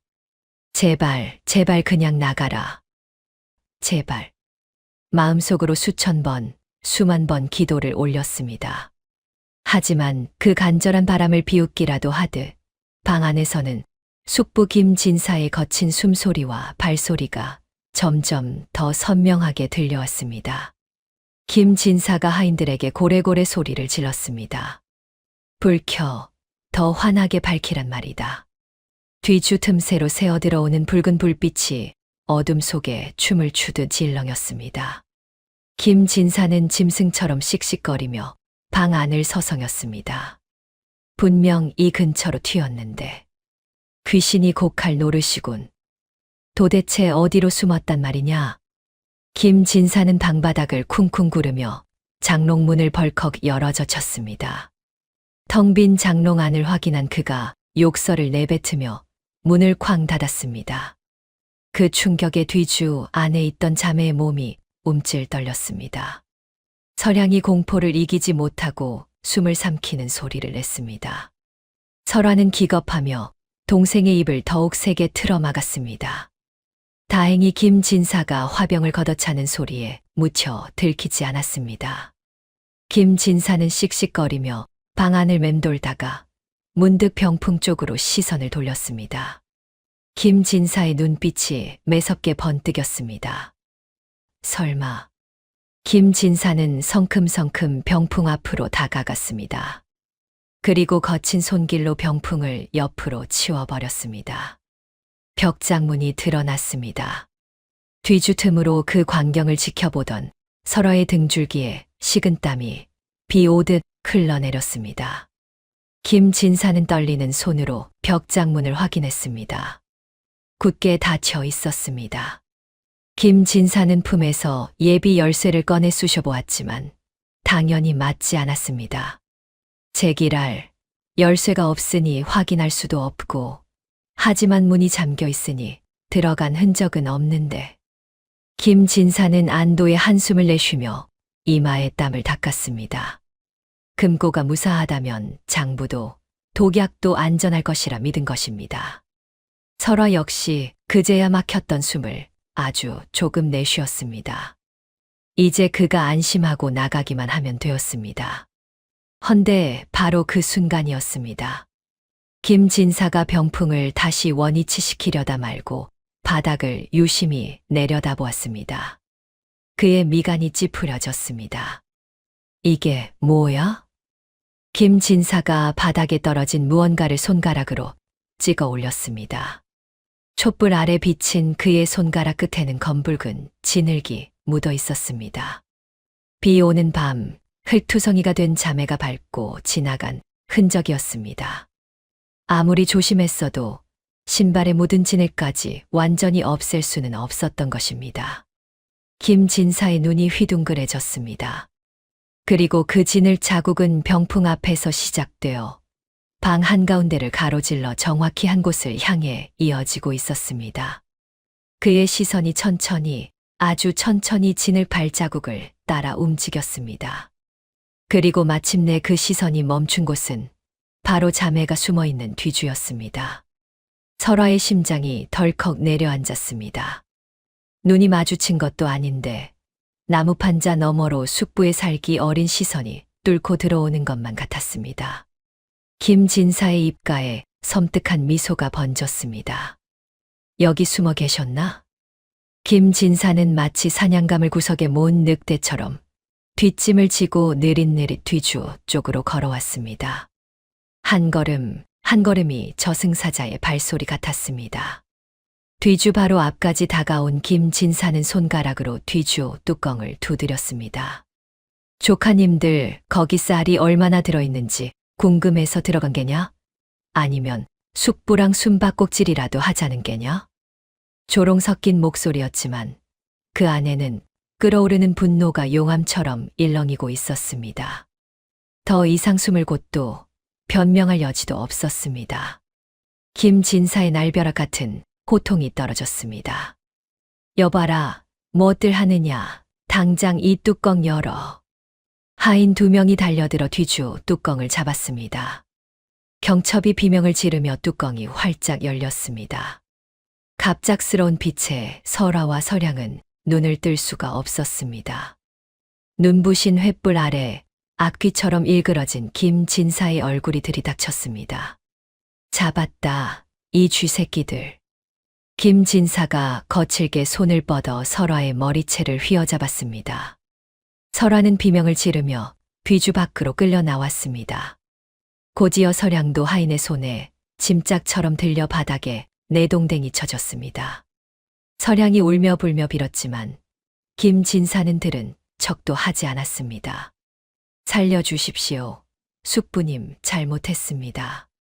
김진사의 눈은 설아가 품에 꼭 안고 있는 자루에 고정되어 있었습니다. 김진사의 목소리가 부들부들 떨렸습니다. 그거 뭐야? 이년들이 내 금고에 손을 댔어. 금고 문이 잠겨 있어 안심했건만 이 맹랑한 것들이 감쪽같이 털고 나온 것을 뒤늦게 깨달은 것입니다. 김진사는 설아에게 달려들어 자루를 뺏으려 했습니다. 이리 내놔. 당장 내놓지 못해. 안 돼요. 이건 우리 아빠 거예요. 숙부님이 훔쳐간 거잖아요. 설아는 바닥에 질질 끌려가면서도 자루를 놓지 않았습니다. 손톱이 뒤집히고 살이 까졌지만 이것만은 뺏길 수 없었습니다. 이것은 단순한 장부가 아니라 아버지의 억울함을 풀어줄 유일한 희망이었으니까요. 화가 머리끝까지 난 김진사가 설아의 뺨을 세차게 올려 붙였습니다. 고개가 획 돌아가며 입안이 터져 비릿한 피 맛이 났습니다. 눈앞이 번쩍하며 정신이 아득해졌지만 설아는 이를 악물고 버텼습니다. 설아가 피 섞인 침을 뱉으며 악을 썼습니다. 때려보세요. 죽여보세요. 숙부님이 아버지를 죽인 것처럼 저도 죽여보시라고요. 그 당돌한 기세에 김진사가 잠시 움찔했습니다. 하지만 곧 그의 눈에 광기가 서렸습니다. 자신의 비밀을, 그 추악한 살인의 증거를 이 어린 조카가 쥐고 있다는 사실이 그를 미치게 만들었습니다. 그래, 소원이라면 들어주마. 어차피 쥐도 새도 모르게 죽어나가는 게 이 바닥생리다. 오늘 너희가 여기서 죽어나간다 한들 누가 알겠느냐? 김진사가 주변의 하인들에게 눈짓을 했습니다. 뭐 하고 있어? 멍석 마라. 오늘 밤 인연들을 아주 끝장을 내서 뒷산에 묻어버릴 테다. 하인들이 주춤거리며 멍석과 몽둥이를 들고 다가왔습니다. 아무리 하인들이라 해도 어린 핏줄을 죽이는 것은 꺼려지는 일이었지만 눈이 뒤집힌 주인의 명을 거역할 수는 없었습니다. 설향은 공포에 질려 설아의 등 뒤로 숨었습니다. 언니, 나 무서워. 살려줘. 설아는 비틀거리는 몸을 일으켜 동생 앞을 막아 섰습니다. 사방이 적으로 둘러싸인 고립무원의 상황. 열린 문틈으로 보이는 밤하늘에는 무심한 달빛만이 차갑게 내려앉고 있었습니다. 김진사가 몽둥이를 빼서 들고 다가왔습니다. 내 열쇠를 훔친 것도 모자라 감히 내 치부를 건드려. 내 아비 곁으로 보내주마. 몽둥이가 허공을 가르며 높이 들렸습니다. 설아는 눈을 질끈 감으며 동생을 꼭 끌어안았습니다. 이대로 끝인 걸까요? 복수는커녕 억울하게 죽은 아버지의 원한도 풀지 못한 채 이렇게 비참하게 죽어야 하는 걸까요? 그 절체절명의 순간 설아의 머릿속에 월매의 얼굴이 스쳐 지나갔습니다. 반드시 성공해서 돌아오겠다고 약속했는데, 기회를 주셨는데 이렇게 허무하게 잡힐 수는 없었습니다. 설아의 눈이 번쩍 뜨였습니다. 그녀의 시선이 김진사의 손이 아닌 엉성하게 열려있는 방문 쪽을 향했습니다. 그리고 그녀의 손은 여전히 자루 속에 든 비소봉지를 만지작거리고 있었습니다. 설화가 마지막 발악처럼 소리쳤습니다. 죽이려면 죽이세요. 하지만 이 자루를 여는 순간 숙부님도 무사하지 못할 거예요. 김진사의 몽둥이가 멈칫했습니다. 뭐라고? 이 안에 든 게 뭔지 아시죠? 이게 터지면 이 방 안에 있는 사람들도 다 죽는 거예요. 설화가 자루 입구를 움켜쥐고 흔들자 김진사의 얼굴이 사색이 되었습니다. 비소 가루가 날리기라도 한다면 좁은 방 안에 있는 모두가 위험할 수 있다는 것을 그 역시 알고 있었기 때문입니다. 팽팽한 대치. 김진사는 몽둥이를 들고 설화는 독약 자루를 들고 서로를 노려보았습니다. 방 안에는 숨소리조차 들리지 않는 무거운 침묵이 감돌았습니다. 하지만 이 대치가 오래 갈 수 없다는 것을 설화는 뼈저리게 느끼고 있었습니다. 힘으로 보나 숫자로 보나 승산 없는 싸움이었습니다. 그때 김진사가 비열한 웃음을 흘리며 턱짓을 했습니다. 저 계집애부터 잡아. 하인 하나가 잽싸게 몸을 날려 설화 뒤에 있던 서량의 뒷덜미를 낚아챘습니다. 김진사의 비열한 수가 먹혀들었습니다. 서량이 인질로 잡히자 설화의 눈동자가 심하게 흔들렸습니다. 김진사가 승리감에 도취되어 킬킬거렸습니다. 자, 이제 선택해라. 그 자루를 순순히 내놓고 내 발로 기어 나오겠느냐?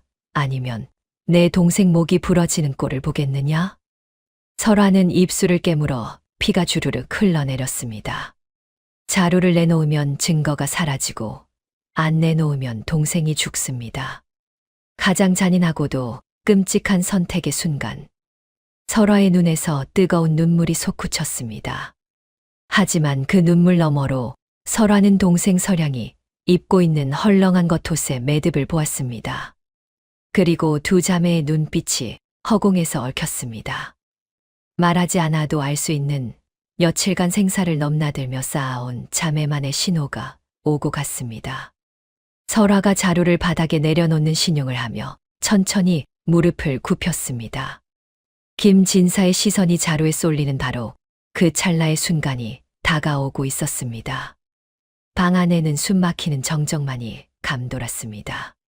김진사의 탐욕스러운 눈빛은 바닥에 놓이기 직전인 자루에 고정되어 있었고, 하인의 거친 소나귀는 여린 서량의 옷깃을 단단히 틀어쥐고 있었습니다. 설화는 무릎을 천천히 굽히며 자루를 내려놓는 신용을 했습니다. 그녀의 심장은 흉곽을 뚫고 나올 듯 세차게 뛰었지만 표정만큼은 최대한 비굴하고 겁에 질린 척 연기했습니다. 숙부의 시선이 오직 자루에만 쏠리도록 유도해야 했기 때문입니다. 설화가 떨리는 목소리로 말했습니다. 자, 여기 있습니다. 그러니 제발 동생은 놔주세요. 김진사의 입꼬리가 비릿하게 올라갔습니다. 그래. 진작 그럴 것이지. 어린 것이 객기를 부려봐야 제 손해인 법이다. 김진사는 승리감에 도취되어 한 발짝 앞으로 다가왔습니다. 김진사가 손을 뻗어 자루를 낚아채려는 그 짧은 순간, 설화의 눈동자가 하인에게 잡혀있는 동생 설량을 향해 날카롭게 빛났습니다. 지금이야. 그 눈빛을 신호로 설량의 작은 손이 번개처럼 움직였습니다. 아이는 공포에 떨면서도 등 뒤로 돌린 손으로 겉옷의 고름 매듭을 살살 풀어놓고 있었던 것입니다. 하인이 아이의 헐렁한 겉옷 뒷덜미 자락만을 억세게 움켜쥐고 있는 것이 오히려 기회였습니다. 설량이 기합 소리와 함께 몸을 아래로 쑥 빼냈습니다. 이야. 마치 허물을 벗는 매미처럼 혹은 미꾸라지처럼 아이의 몸이 겉옷에서 쏙 빠져나왔습니다. 하인의 손에는 설량이 입고 있던 낡은 저고리와 치마 껍데기만 덩그러니 남았습니다. 순식간에 속바지와 속적삼 차림이 된 설량은 당황한 하인의 정강이를 잇는 힘껏 걷어차 버렸습니다.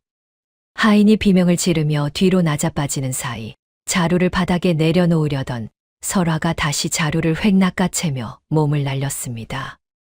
그녀는 멍하니 서 있는 김진사의 명치를 머리로 들이받았습니다. 김진사가 외마디 비명과 함께 뒤주 위로 엉덩방아를 찧었습니다. 예상치 못한 반격의 방아는 순식간에 아수라장이 되었습니다. 설화가 소리쳤습니다. 뛰어, 설향아. 설화는 넘어진 하인을 밟고 동생의 손을 잡았습니다. 두 자매는 열려있는 방문을 향해 쏜살같이 내달렸습니다. 뒤늦게 정신을 차린 김진사가 불그락푸르락한 얼굴로 고래고래 고함을 질렀습니다. 잡아, 전현들 잡아, 문 막아. 하지만 이미 자매는 마루를 박차고 마당으로 뛰어내린 뒤였습니다. 횃불을 든 하인들이 우왕좌왕하는 사이 어둠에 익숙해진 자매의 몸놀림은 날쌘 다람쥐 같았습니다. 하인 하나가 소리쳤습니다. 저기다, 뒷마당으로 간다. 대문은 빗장이 걸려 있고 하인들이 지키고 있으니 나갈 수 없다고 판단한 자매가 다시 집의 가장 깊숙한 곳인 뒷마당으로 달리기 시작한 것입니다. 김진사가 몽둥이를 다시 집어들고 씩씩거리며 뛰어나왔습니다. 독 안에 든 쥐다. 뒷마당은 막혀 있어. 김진사의 말대로 뒷마당은 높은 담장으로 둘러싸여 있어 개구멍이 아니면 나갈 곳이 없는 막다른 골목이었습니다. 하지만 개구멍까지 가기에는 거리가 너무 멀었고 하인들의 발이 더 빨랐습니다. 자매가 도착한 곳은 부엌 뒤편 수십 개의 장독이 옹기종기 모여있는 장독대였습니다. 된장, 간장, 고추장이 담긴 거대한 항아리들이 달빛 아래 검은 그림자를 들이우고 있었습니다. 김진사와 하인들이 반원형을 그리며 자매를 포위해왔습니다. 앞에는 몽둥이를 든 장정들이, 뒤에는 넘을 수 없는 높은 담벼락이 가로막고 있었습니다. 김진사는 거친 숨을 몰아쉬며 비열하게 웃었습니다. 이제 끝이다, 요망한 것들. 옷까지 벗어 던지고 도망치다니 아주 발악을 하는구나. 내 오늘 너희 다리를 분질러서라도 그 자루를 찾아야겠다. 설향이 바들바들 떨며 언니 뒤로 숨었습니다. 속옷 차림이라 밤바람이 더욱 차갑게 느껴졌을 것입니다. 하지만 설화의 눈은 포기하지 않고 번뜩이고 있었습니다. 그녀는 등 뒤에 있는 장독대들을 곁눈질로 훑어보았습니다. 크고 작은 항아리들이 계단처럼 층층이 놓여 있었고 그 끝은 담장 꼭대기와 맞닿아 있었습니다.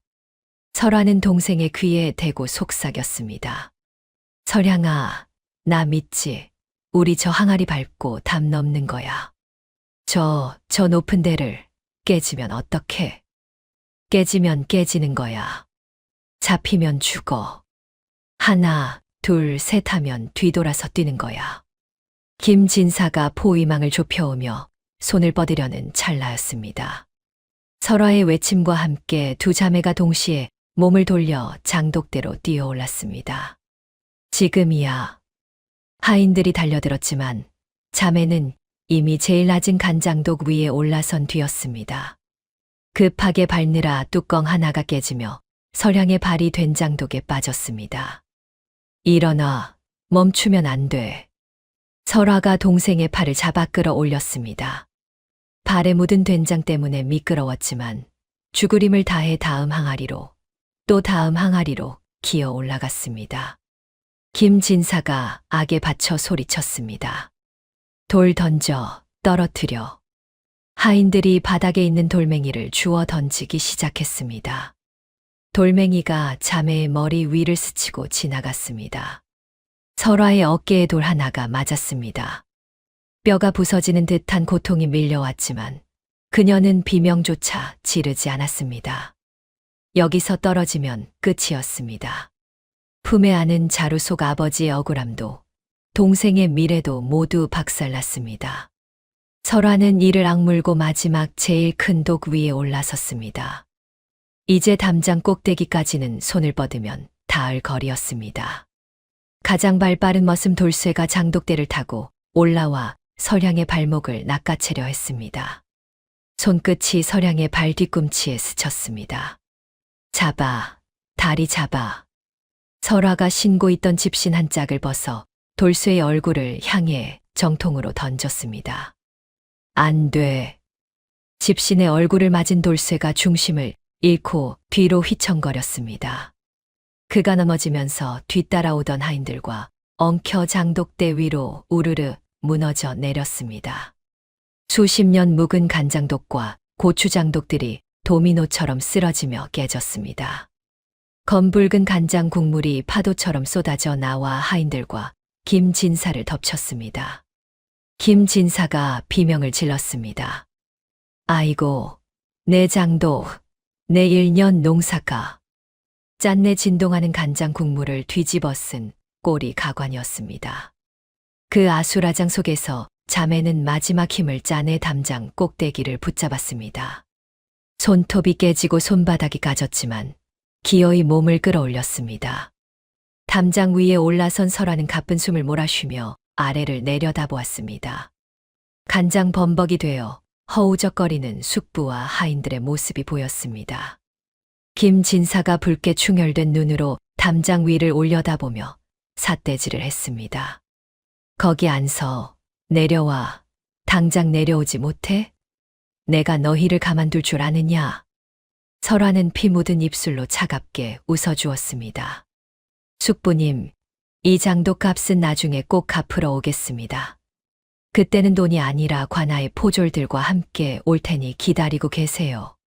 김진사가 뒷목을 잡고 쓰러질 듯 비틀거렸습니다. 설화는 동생의 손을 잡고 담장 밖 어둠 속을 향해 힘차게 뛰어내렸습니다. 진흙 바닥에 구르며 착지했습니다. 온몸이 쑤시고 아팠지만 고통보다는 해방감이 더 컸습니다. 가자, 월향루로. 자매는 뒤도 돌아보지 않고 달리기 시작했습니다. 담장 너머에서는 김진사의 분노에 찬 고함과 깨진 독을 수습하는 하인들의 비명이 끊이지 않고 들려왔습니다. 하지만 그 소리조차 자매에게는 승리의 팡파레처럼 들렸습니다.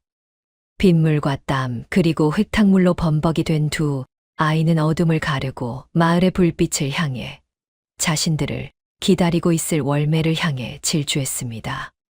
품속의 자루는 여전히 묵직했고 서로 맞잡은 손은 그 어느 때보다 뜨거웠습니다. 그렇게 죽음의 문턱을 넘은 자매의 그림자가 달빛 아래 길게 늘어지며 멀고도 험했던 탈출극의 막이 내리고 있었습니다. 폭풍우가 몰아치던 밤이 지나고 거짓말처럼 화창한 아침이 밝았습니다. 밤새 진흙탕과 장독대를 뒹굴며 사투를 벌였던 자매가 월향루로 돌아왔을 때 월매는 아무 말 없이 두 아이를 꽉 끌어안아 주었습니다. 피투성이가 된 발과 멍든 어깨를 보며 천하의 독한 장사꾼 월매의 눈시울도 붉어졌습니다. 하지만 감상은 짧았습니다. 이제는 판을 뒤집을 시간이었습니다. 월매는 즉시 고을 사또에게 인편을 띄웠습니다. 평소 월향루의 단골이기도 했지만 강직하기로 소문난 젊은 사또였습니다. 그리고 또 한 통의 전갈은 숙부 김진사에게 보내졌습니다. 내용은 간결했습니다. 어젯밤 도망친 쥐새끼들이 장부를 들고 제 발로 찾아왔습니다. 물건을 찾고 싶으면 지금 당장 월향루로 오시지요. 해가 중천에 떴을 무렵 월향루의 가장 큰 연회장인 특실에는 긴장감이 감돌았습니다. 상석에는 최고급 안주상이 차려져 있었고 그 뒤로는 화려한 십장생 병풍이 둘러쳐져 있었습니다. 그리고 그 병풍 뒤에는 관복을 입은 사또와 포졸들이 숨을 죽인 채 대기하고 있었습니다. 월매가 곱게 단장한 설화와 서령에게 물었습니다. 준비는 되었느냐? 자매는 깨끗한 비단옷으로 갈아입은 상태였습니다. 겉모습은 양반집 교수처럼 고와 보였지만 그 눈빛만은 전장에 나가는 장수처럼 비장했습니다. 설화가 품에 안은 자루를 고쳐주며 대답했습니다. 예, 행수 어르신. 준비되었습니다. 그때 밖에서 요란한 발소리가 들려왔습니다. 이리 오너라. 월매, 인연 어디 있느냐? 김진사였습니다. 김진사는 어젯밤 깨진 장독대에서 뒤집어 쓴 간장 냄새를 지우느라 목욕을 몇 번이나 했는지 독한 향 냄새를 풍기며 들어왔습니다. 하지만 벌개진 얼굴과 충혈된 눈은 그의 분노가 아직 가라앉지 않았음을 보여주었습니다. 뒤에는 건장한 하인넷을 호위무사처럼 대동하고 있었습니다. 월매가 부채를 촤악 펴들며 여유롭게 맞이했습니다. 아이고, 진사 나으리, 어서 오십시오. 어젯밤에는 별일 없으셨는지요? 꼴을 보아하니 밤새 안녕하지 못하셨던 것 같습니다만. 김진사가 다짜고짜 소리를 질렀습니다. 시끄럽다. 그년들은? 내 장부는 어디 있어? 월매는 눈짓으로 구석을 가리켰습니다. 그곳에 설화와 서량이 고개를 푹 숙인 채 무릎을 꿇고 있었습니다. 김진사의 눈이 뒤집혔습니다. 이 앙큼한 것들이. 김진사가 당장이라도 달려들어 발길질할 기세로 다가갔습니다. 그러자 월매가 앞을 가로막으며 교태 섞인 웃음을 흘렸습니다.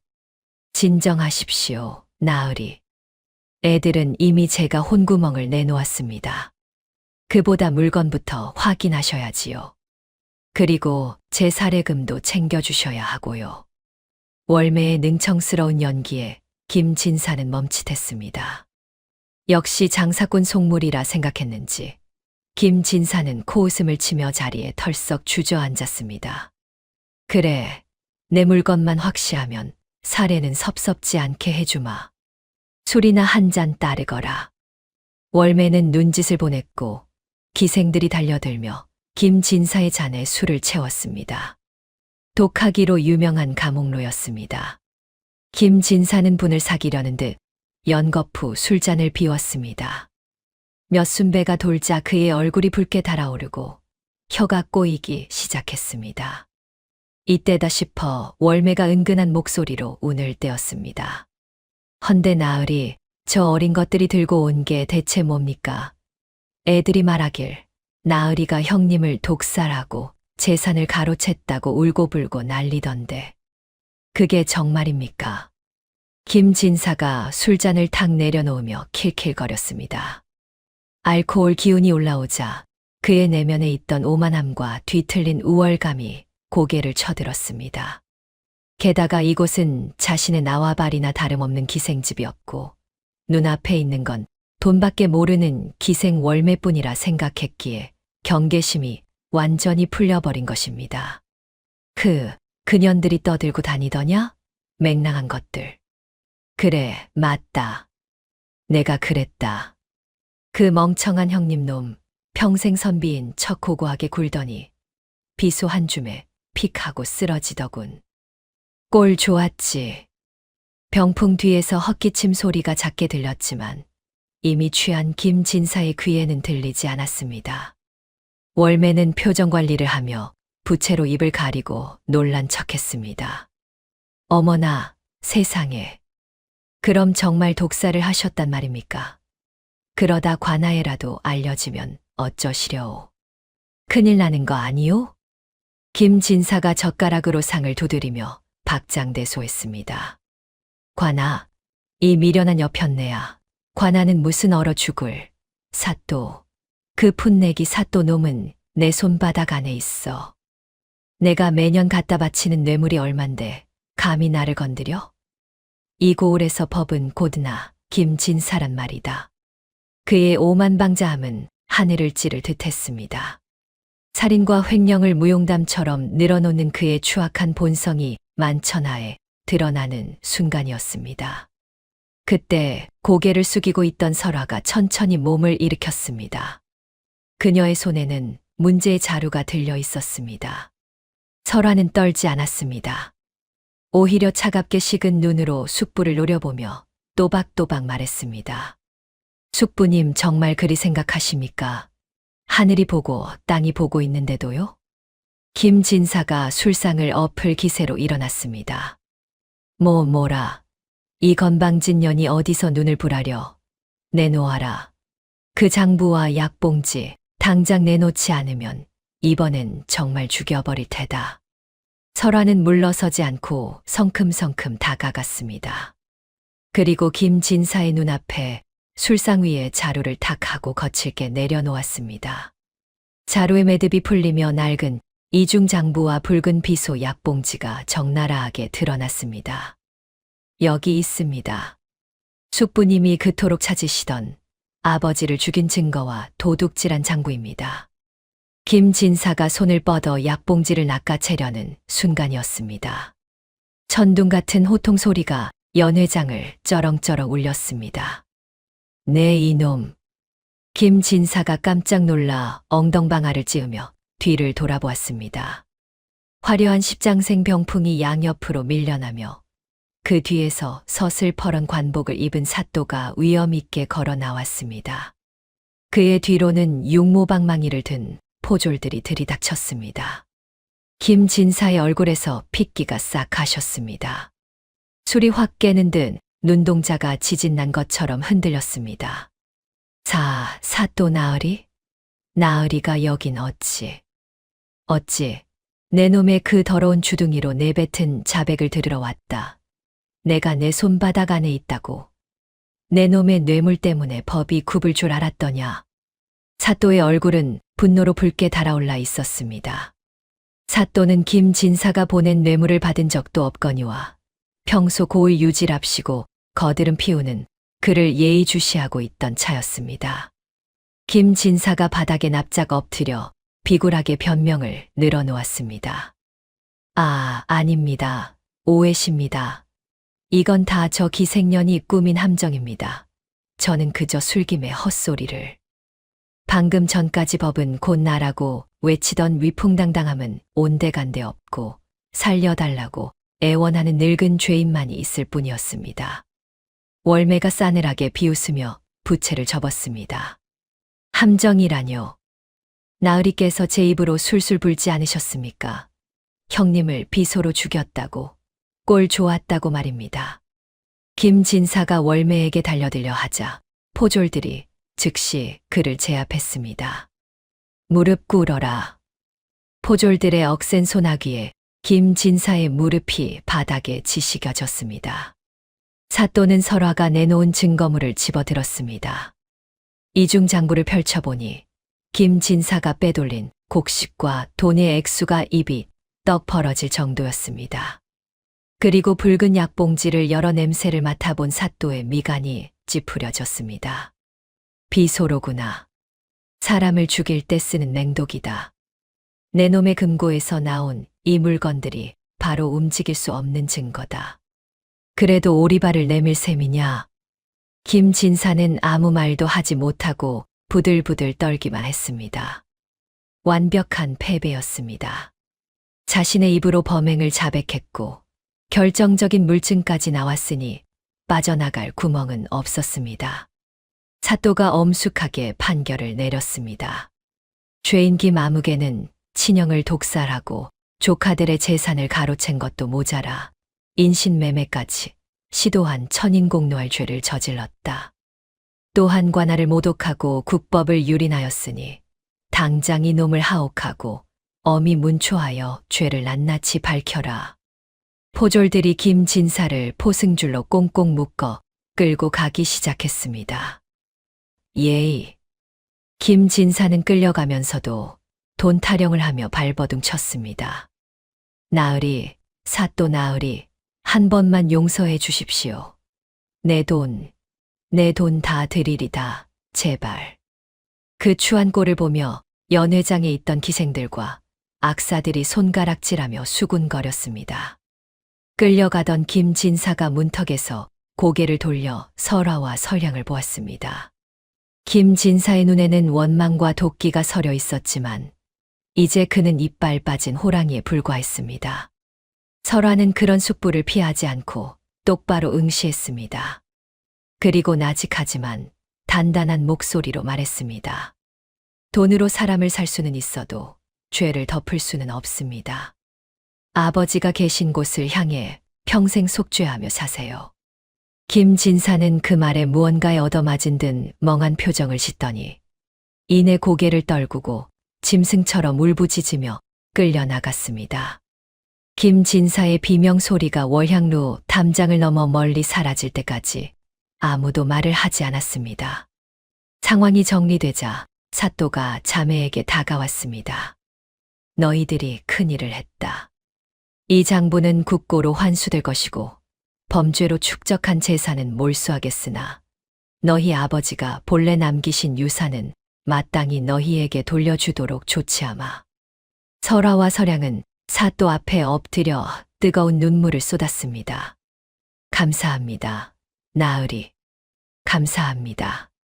억울하게 돌아가신 아버지의 원한을 풀었다는 안도감, 그리고 지옥 같았던 도망자의 삶이 끝났다는 기쁨이 뒤섞인 눈물이었습니다. 사또가 돌아가고 연회장에는 월매와 자매, 그리고 기생 식구들만 남았습니다. 긴장이 풀린 설양이 다리에 힘이 풀려 주저앉자 월매가 다가와 아이를 일으켜 세워주었습니다. 보아라. 이게 바로 인과응보라는 것이다. 너희는 오늘 너희 스스로의 힘으로 운명을 바꾼 것이다. 월매의 목소리에는 깊은 자부심이 배어 있었습니다. 설화는 눈물을 훔치고 월매를 올려다보았습니다. 행수 어르신 덕분입니다. 어르신이 아니었다면 저희는 아니다. 기회를 잡은 건 너희들이다. 나는 그저 판을 깔아주었을 뿐. 월매는 설화의 머리를 쓰다듬으며 빙긋 웃었습니다. 자, 이제 눈물은 그만 닦거라. 복수는 끝났지만 너희의 인생은 이제부터 시작 아니더냐.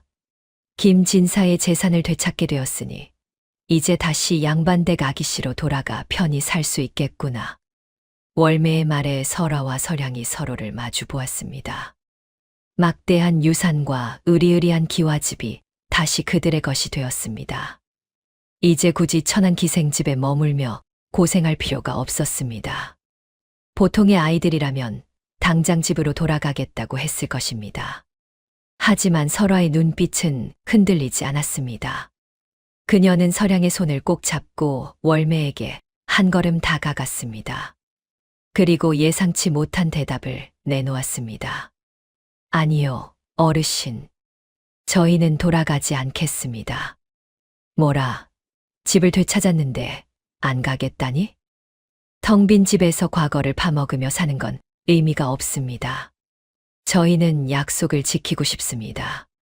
어르신께 장사를 배우고 기회를 익혀서 진짜 제 힘으로 세상을 호령하는 거상이 되고 싶습니다. 설화의 당찬 선언에 월매의 눈이 휘둥그레졌다가 이내 호탕한 웃음으로 바뀌었습니다. 하하하, 역시 내 눈은 틀리지 않았어. 독한 것들 아주 마음에 쏙 드는구나. 월매는 자매의 어깨를 감싸 안았습니다. 좋다. 오늘부터 지옥 훈련이다. 양반댁 규수의 허울은 벗어던져라. 내 너희를 조선 팔도에서 제일 가는 장사꾼과 예인으로 키워줄 테니. 창밖으로 쏟아지는 눈부신 햇살이 새 여인을 비추었습니다. 그것은 단순한 햇빛이 아니라 시련을 딛고 일어선 자들에게만 내려지는 축복의 조명과도 같았습니다. 아기는 심판받았고 소녀들은 더 이상 누군가의 보호가 필요한 약자가 아니었습니다. 바야흐로 전설이 시작되는 순간이었습니다. 김진사가 포승줄에 묶여 압송된 후 고을에는 한바탕 태풍이 지나간 듯한 고요가 찾아왔습니다. 사또는 약속대로 김진사가 불법으로 축적한 재산을 몰수하고 그가 가로챘던 형님의 유산, 즉 설화와 설양 자매의 몫을 온전히 돌려주는 판결을 내렸습니다. 관아의 이방이 건네준 두툼한 문서 꾸러미를 받아든 설화의 손은 가늘게 떨리고 있었습니다. 집문서, 땅문서, 그리고 수십 년간 가문이 모아온 재산 목록이 적힌 장부들. 그것은 하루아침에 비천한 도망자 신세로 전락했던 자매가 다시 양반가의 아기씨로 복귀했음을 알리는 증명서였습니다. 이방이 웃으며 덕담을 건넸습니다. 축하한다. 이제 고생 끝이구나. 하지만 설화의 표정은 마냥 밝지만은 않았습니다. 관아를 나선 자매는 곧장 옛집으로 향했습니다. 며칠 전 밤 목숨을 걸고 담을 넘었던 그 집이었습니다. 대문은 활짝 열려 있었지만 주인 잃은 집 안에는 스산한 바람만이 맴돌고 있었습니다. 김진사의 하인들은 주인이 잡혀가자 뿔뿔이 흩어졌고 마당에는 어젯밤의 난동으로 깨진 장독 파편들이 흉물스럽게 널려 있었습니다. 설향이 깨진 장독 조각을 발로 툭 차며 물었습니다. 언니, 우리 이제 여기서 사는 거야? 설화는 툇마루에 앉아 텅 빈 마당을 둘러보았습니다.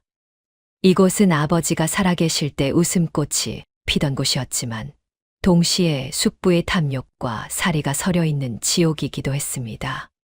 화려한 기와집과 넓은 땅이 다시 제 것이 되었건만 가슴 한 구석이 뻥 뚫린 듯 공허했습니다. 설화는 품속의 문서들을 만지작거리며 깊은 생각에 잠겼습니다.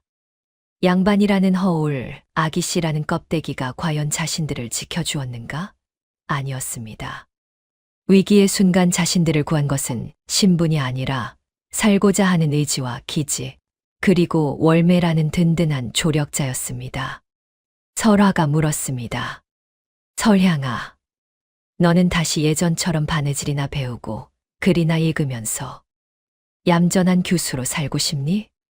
설향은 고개를 세차게 저었습니다. 아니, 싫어. 나는 춤출 때가 제일 좋아. 그리고 월매 아줌마처럼 당당하게 소리치고 사는 게 좋아. 양반 아기씨들은 맨날 방 안에만 있어야 하잖아. 답답해. 동생의 대답에 설화의 입가에 옅은 미소가 번졌습니다. 그녀 역시 마찬가지였습니다. 죽음의 문턱을 넘으며 깨달은 것이 있었습니다. 자신의 운명을 남의 손에 맡기는 삶이 얼마나 위태로운지, 그리고 내 힘으로 무언가를 쟁취했을 때의 쾌감이 얼마나 짜릿한지를 말입니다. 설화는 자리에서 벌떡 일어났습니다. 가자. 어디로? 우리의 진짜 집으로.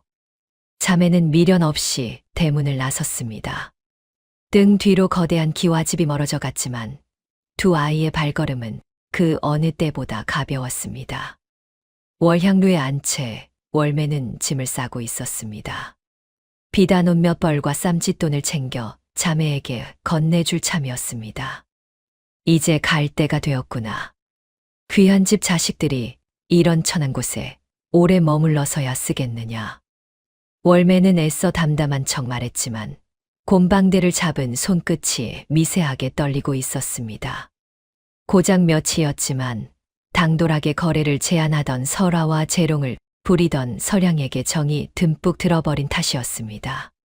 자식이 없어 외로웠던 그녀의 삶에 잠시나마 온기가 스쳐 지나간 듯 했습니다. 가서 밥 잘 챙겨 먹고 숙부 같은 나쁜 놈이 또 나타나면 언제든 관하로 달려가거라. 그리고 가끔은 놀러 오너라. 외상값은 안 받을 테니.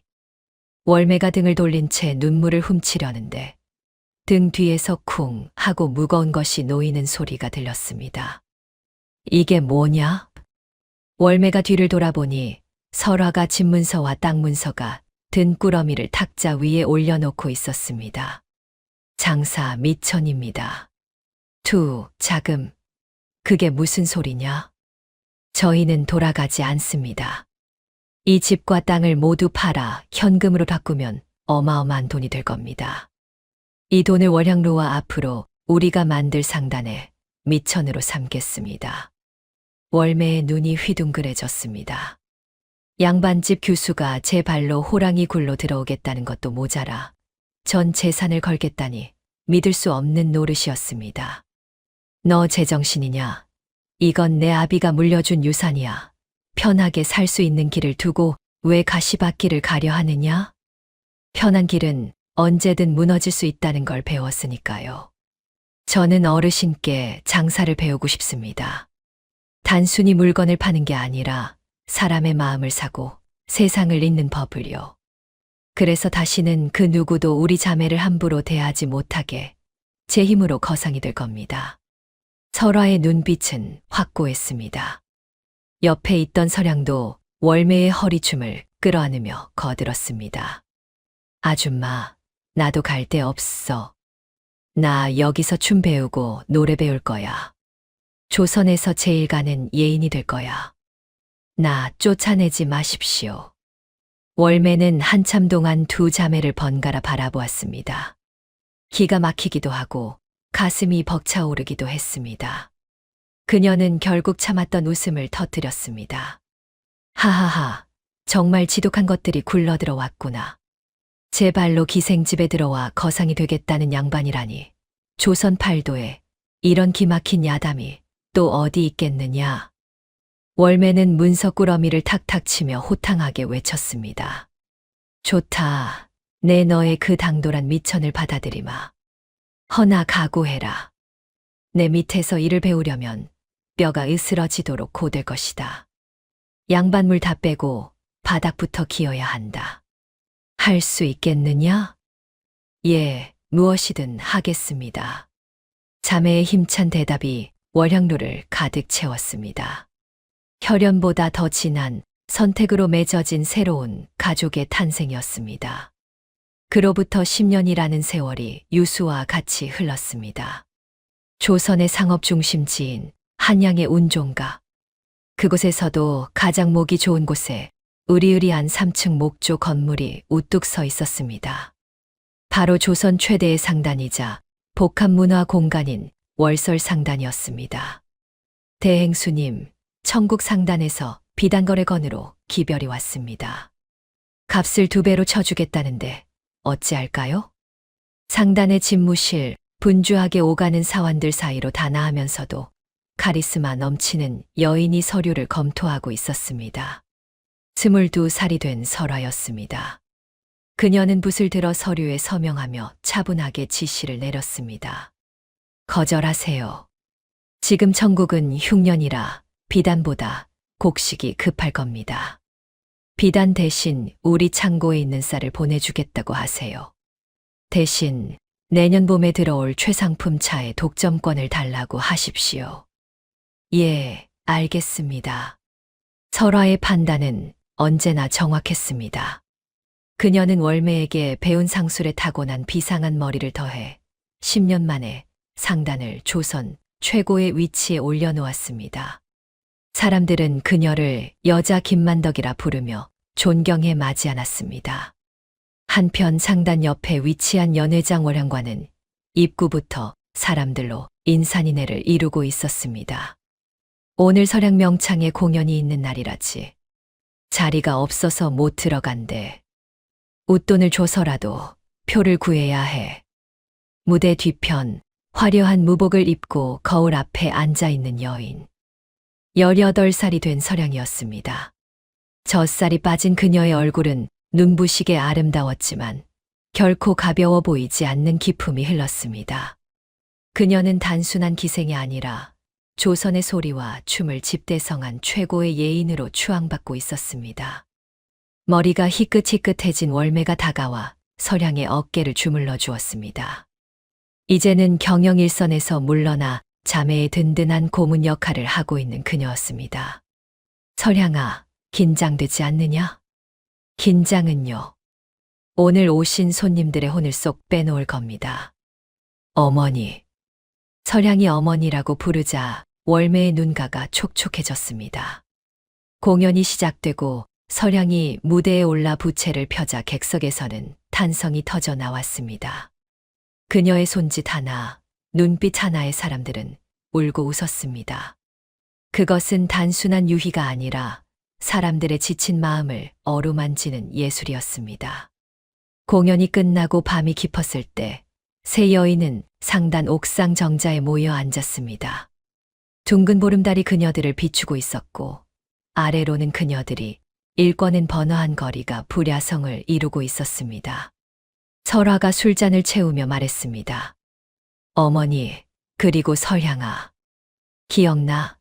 10년 전 오늘 우리가 비를 쫄딱 맞고 헛간에 숨어 있었던 거. 어찌 있겠느냐. 꼴이 아주 말이 아니었지. 그때는 내가 너희를 내쫓으려고 소금까지 뿌리라 했는데. 월매가 껄껄 웃자 설향이 입을 삐죽거렸습니다. 그때 언니가 기지를 발휘하지 않았으면 우린 정말 큰일 날 뻔했어. 장독대 넘을 때 생각하면 아직도 다리가 후들거려. 세 사람은 과거의 고생담을 안주 삼아 술잔을 기울였습니다.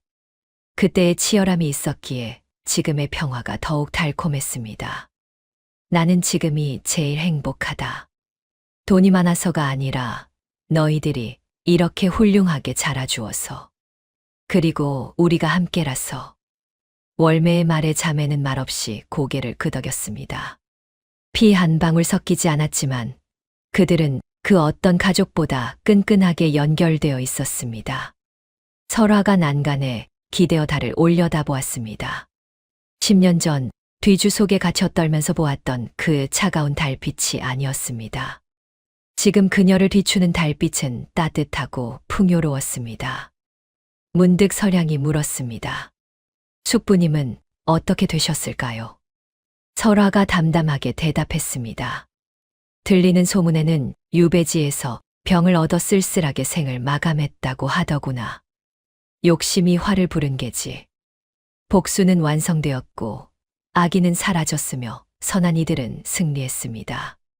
이것이야말로 진정한 해피엔딩이었습니다. 설화가 자리에서 일어나며 옷매무새를 다듬었습니다. 자, 이제 그만 들어가자. 내일은 일본 상단과 회담이 있다. 일찍 자야지. 언니는 참 일밖에 몰라. 나중에 낭군님은 언제 만나려고 그래. 내 눈에 차는 사내가 있어야 말이지. 나는 일이 더 좋다. 세 여인의 웃음소리가 밤하늘로 퍼져나갔습니다. 가장 낮은 곳에서 시작하여 가장 높은 곳에 오른 그들의 이야기는 고단한 삶을 사는 많은 이들에게 희망이 되어 오래도록 회자될 것입니다. 바람이 불어와 상단의 깃발을 펄럭였습니다. 깃발에 새겨진 월설이라는 글자가 달빛을 받아 찬란하게 빛나고 있었습니다. 그 어떤 시련이 닥쳐와도 서로를 지키며 당당하게 나아갈 그녀들의 앞날처럼 말입니다.